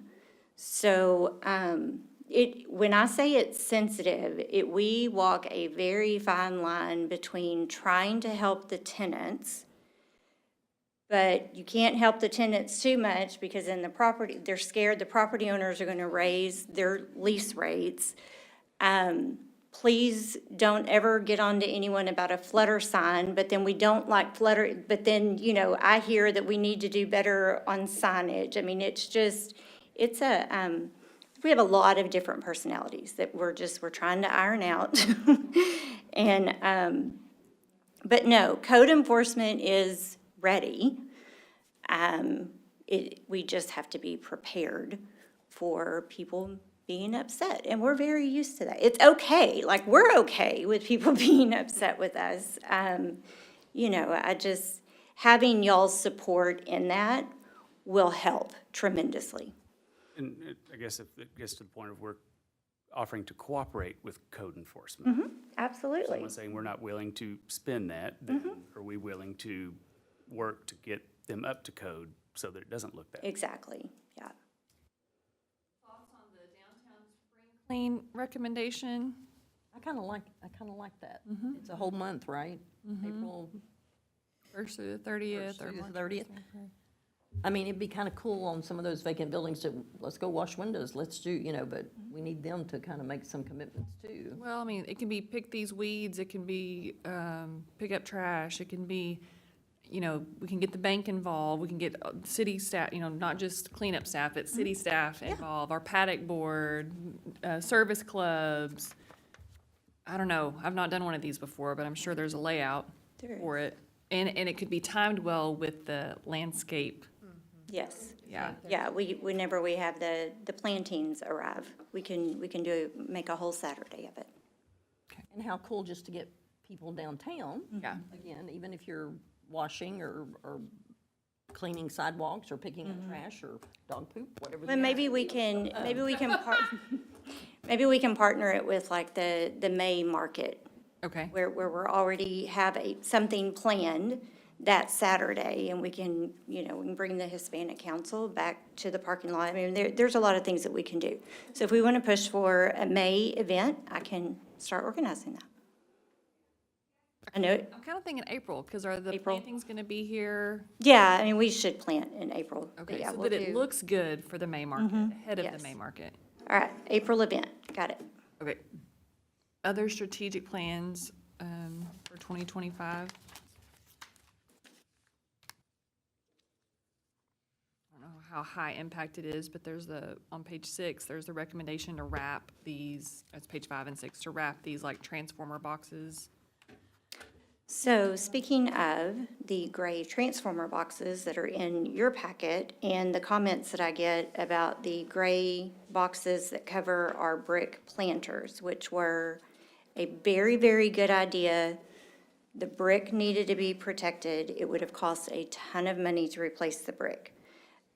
Do you have any ideas or recommendations of how we can work on the aesthetic of the square gray planters?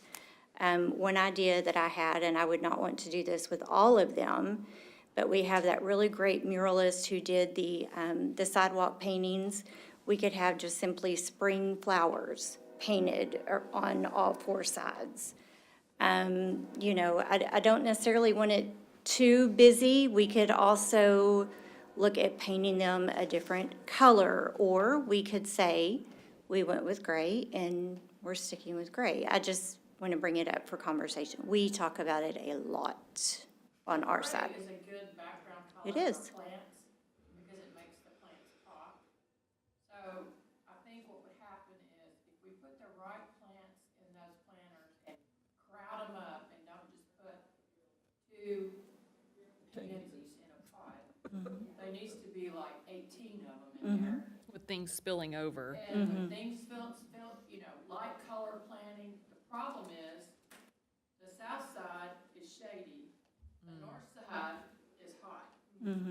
So whatever you put on the north side is not gonna grow on the south side, like lantanas and big bright stuff. So that's the challenge, you know, they really can't look exactly alike. I mean, we can have a hot example over here, we can have a shade example over here, and put little plant ID numbers or words on there that people wanna know what grows in shade. I mean, there's things we could do, but they're not all gonna be the same, because they're not all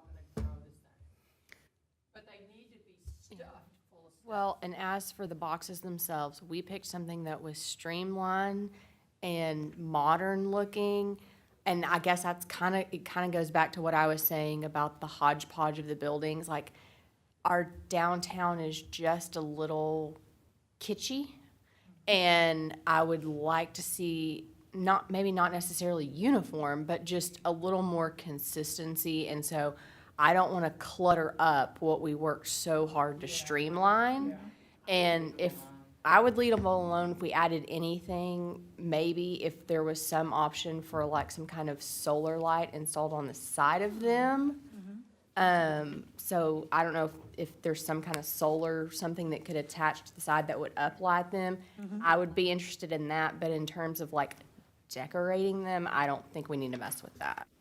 We might explore at some point, I don't want to paint them because then if everybody, like, if there's an outrage about it, you're stuck with it.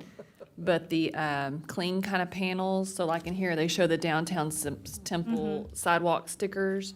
If at some point we were to design if downtown Terrell had a logo, or if we ever decided that we're gonna be the equivalent of the bricks or whatever, that maybe you could do those on, I guess, either side that faces the pedestrian walkway. Let's try it, see the feedback, but it's not a commitment.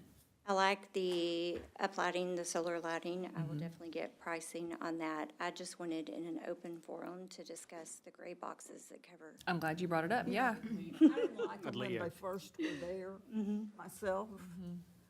But once they had the plants in them, you see the plant, you don't see the plant. Right, and I think that's the issue. On some of them, there were so few plants, your eye was to the box, not to the plants. So I believe that if when the spring comes, we get a lot of plants in there, I think the attention will be brought back to where it should be. Yeah, leave the boxes alone, just maintain what's in them. Yeah. Okay.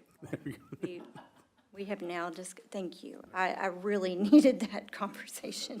Are you happy now? Yes.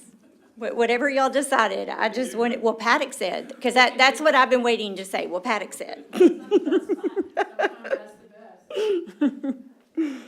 nothing. And kind of going back to the clean thing, I agree about the April thing, but there was one right below. There were like 2 clean things in there. And one of them you could even get, or you could ask for supplies or something. Scenic Texas, yeah. So, I mean, that's kind of we don't have to get down and clean the whole Yeah. block, the whole downtown in one weekend or something. We might make it a 1 month here, 1 month here, and focus on one side or the other side or something. Yeah. Because some people that might not be able to come one weekend might be able to come the next weekend or something. Do that. Apply to outside of the downtown area also? They do, yeah. So it's everything that is zoned Central Business District. We also have the same guidelines within our downtown district, which is all of those surrounding properties too. And believe it or not, all of our properties. Okay. Because we need to fix those too. 'Cause some of them look like they just need to be torn down. Y'all need to come sit in our brainstorming sessions by Arabia's desk. That's why I keep looking at her. I'm like, see, we don't make this up. Like, it is common conversation. We're just trying to figure out how to fix it. Yes. This fall, should the PADIC do anything to promote Tiger Pride in downtown? Is there a way for us to purchase something that could be used year after year? Or they suggest a flag program, which really needs to come from the schools.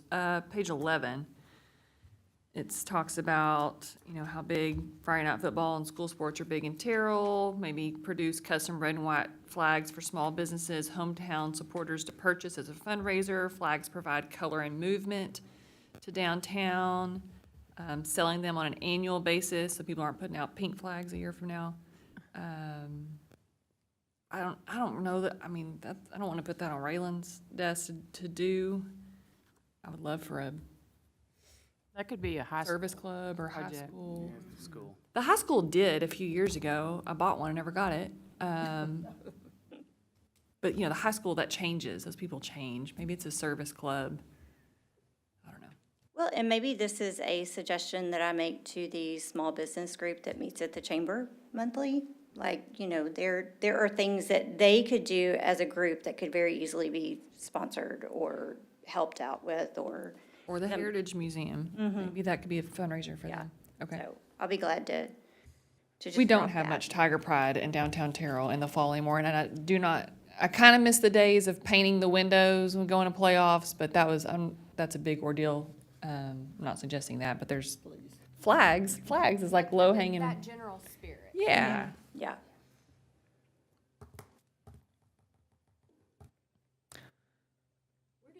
Where did the funds come for the banners that we have on the Lot poles. lamp poles?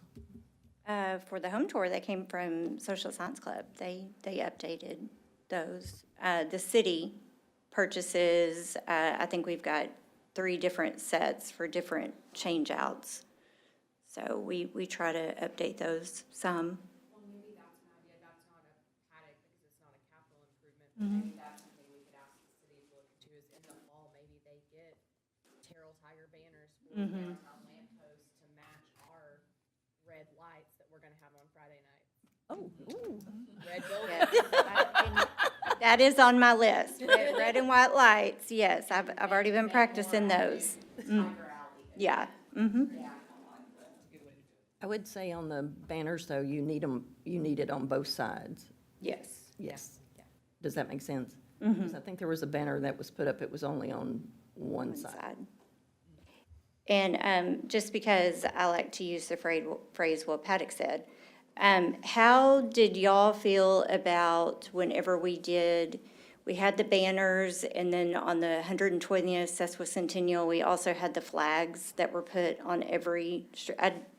I just want y'all's, how was that received whenever there were lots and lots of flags downtown?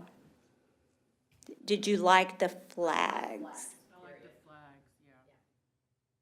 But I think you need stuff with color. Did we say we do like flags? Okay, all right. Got it. Wait. I mean, it's not, I know it costs, but it's small things. That will make it- And if it changes, when you put something up and it just stays there the whole, the fact that you aren't changing it, it's Yeah, and you're looking up instead of at the gray boxes with the plants. y'all had a few ideas, yeah. I'm trying to think that there's a reference in here to, when you picture a downtown, the missing teeth, where there's like vacant buildings, like there's one down by this pool hall. Is that the only one we have in downtown? Where there's actually and then Griffith building. Missing teeth, just a gap where they took the building out. Yeah, that is the only one. Too worried about those at the moment. I've seen been in some places where they've cleaned those up and put benches and plants. String lights and, yeah. Okay. I don't know, that It's not may that big a deal. attract people we don't want to. That's the conversation we have back and forth with the PD. So the bank that owns that particular property, they're having some title issues, et cetera, and so they've kind of reached out to the city to see how we might be able to partner to try to figure out how to get some airship and stuff like that handled for them, but at the end of the day, we've been pressuring the bank because they are the property owners, like, we either need to be able to take out that storage facility so that we can see all the way through it, or we've got to get it cleaned up because it is just it's a hiding spot is what it is. So we're trying to work with that property owner right now. But what they really want to do is just have the city take it, and then what are we gonna do with it? I don't know. Now, then everyone looks at the city like, okay, now what? Then it becomes an issue again. I don't want to necessarily revisit the whole topic, but on top of page 13, it talks about preserving the city-owned green space near the Welcome to Terrell mural, so that's catty corner from Oakley Real Estate, for a farmer's or craft market, used for downtown events until you can recruit a downtown restaurant or mixed-use project. investigate adding some shade trees. That would go a long way on that lot. Once Raylan shows us really how much land we have to work with. So yeah, it's addressed in here. I'd forgotten about that. Are we kind of done talking about complete streets? We are, so the city completed its design of Complete Streets. So when TxDOT decides that they are going to spend their money to redo Highway 80, they have signed an ILA with the city, the county, to make sure that it is built to the design plans that we have on a shelf now. So you will get the extra wide sidewalks. We maintained the parallel parking, so we went through that entire fight with TxDOT and have all the way through schematic, so that everyone signed the agreement that when the funding is available, that this is what they will build. So, because we didn't necessarily have the 50 million to build it. So we know that one day it will be built, and at least that community engagement and all of that fight is over.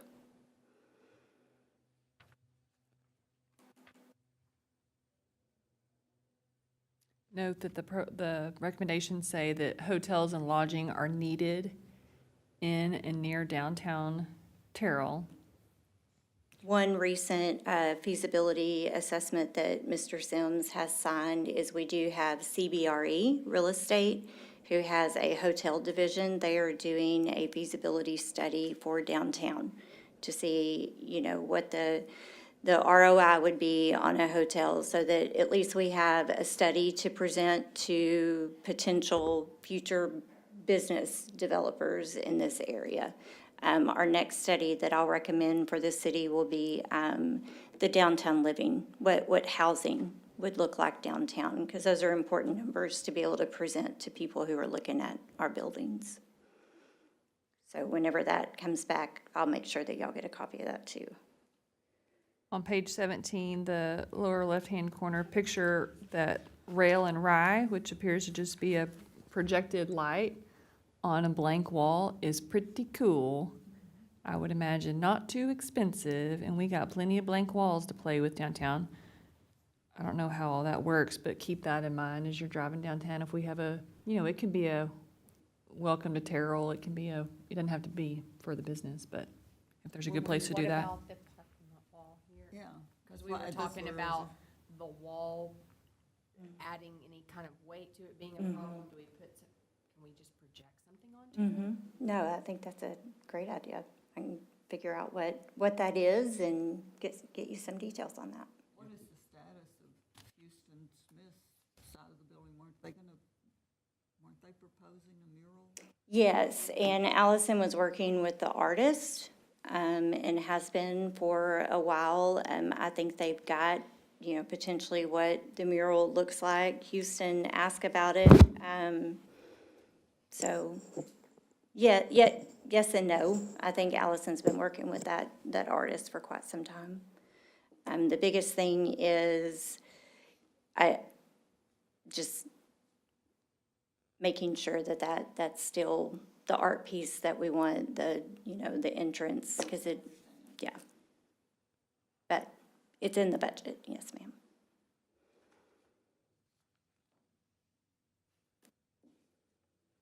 I think, Tori, with that, what she brought up about the rail and ride there reminds me that old tooth downtown can become outdoor seating for some kind of next door building. The tattoo parlor? You could have, That's what's next door. drink outside while you get your tattoos. While you wait on your Domino's pizza? Yeah, exactly. So, Yeah. it could, if you had a restaurant in there and you had to pull a tooth, then you got. This kind of reminds me, this spot reminds me of, and I know the wall's about to come down next to Mary Gill, next to the Ramsey building, the First National Bank building. But if Hummingbird, which is beautiful, right, it's up and going, is there gonna be a patio there? Looks like they're putting a patio out there. Yeah, great. So maybe on the Mary Gill side, there could be something like that. The patio is very nice. It's in the back of the restaurant part and along the side, kind of, so it's very nice. Lots of low-hanging fruit, but, yeah, I don't remember who said it, but are any other, like, big strategic capital projects that we want to explore for this year? I mean, we don't have to have a bunch. If we like the idea of downtown traffic lights and something for the lot at Moore and Rockwall. Yes, Chris? I've got an idea, this is not downtown area, it's halfway done already. The water tower out there on the interstate that says Terrell and everybody, sees. We just recently replaced the lights on that tower. Are they in color that we can change? You know what? They should be so that someone can talk to Chris about when you're gonna change those lights. Sorry. Yes, we can do numerous things with them. Light's really easy to make, a good light. Yes, we put some very high-powered lights up there. They're on the existing poles. I've done the same thing with the other city I worked at. We're just showing the top of the ring. Okay? So what we did is we replaced the lights on the poles that are existing. And they're multicolored. And they pop and they flash and they move and they pop and go around and chase each other. Fade in, fade out. Do everything you want to do. You get shot till you drop on that. And they're up, and right now they're just doing white right now. But we have the potential to do very similar things what you're doing here and there. I am not offering to do chasing lights or popping or y'all did not hear me say that. So, when you said big capital idea, if you like that idea and you want to make it better than what it is, we can add lights around the bottom of the ring. And what does that do? That lights your stem. Right now, I'm just lighting the top of the bowl. So you got a bowl on top and then you got a stem. How would that fit in parks or downtown? We have a new, Your rail and ride there, except it's downtown farmer's market in this state. where, is this a new water tower? The big one out. Oh, okay. Okay. It's been there for We sell advertising space on it. We should. It's I really like that idea, Matt. We could raise some money. Yeah, have it generate some income. About that and Tiger Pride, that Friday night they should be red. So we had multiple things. We have Christmas, we have 4th of July, we have all those. But yes, we did the similar thing that since it's Terrell, it could be red and white, they can chase each other. But does it apply directly? Does it make your betterment of your town? It's all up to you. So one thing that I would like for y'all to also consider, Clay Cactus's building, which was next to Queen Donuts here where the parking lot is. That building, we do not want to touch. We don't want to dust it. We don't, nothing at all. Like, we couldn't even, we had to be really careful with how we compress the concrete next to it for the parking lot. One idea that I've been floating around is the possibility, there's a lot of green space between that building and the parking lot.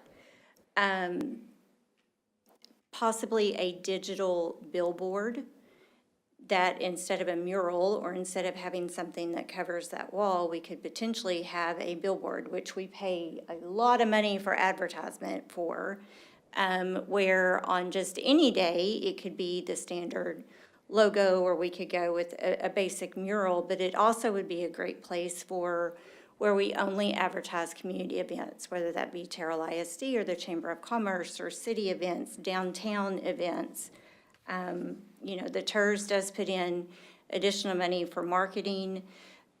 Just trying to figure out what we can do on that side. So I would love for y'all to have that in the back of your mind too, because there's no plans for that building. So I'm trying to figure out how to better utilize that space, because it is the entrance. So we know the mural that's planned on the Houston Smith side.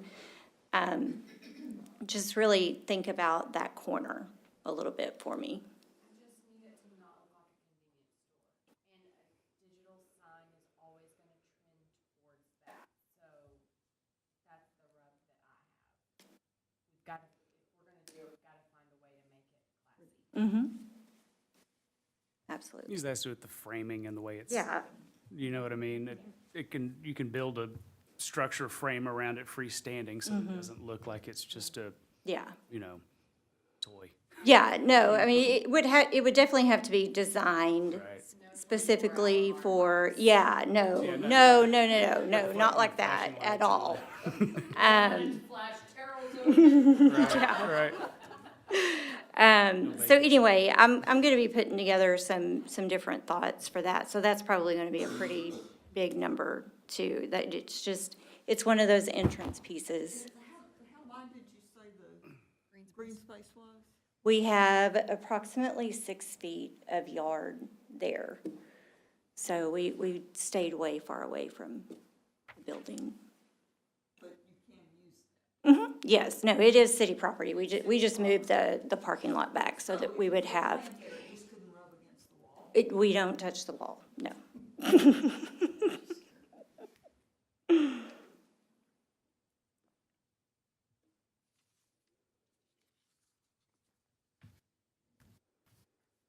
right, I encourage y'all to, when you drive around downtown, park, look, brainstorm ideas for some visually impactful projects.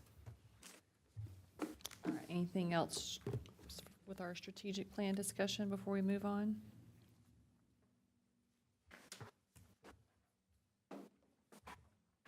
What's the, I haven't looked at the, TXDT is Texas Downtown, not TxDOT. Yeah. Okay. All right, at this time, we will adjourn into executive session in accordance with Section 551 of the Texas Government Code to discuss the following deliberations regarding economic development negotiations.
We good?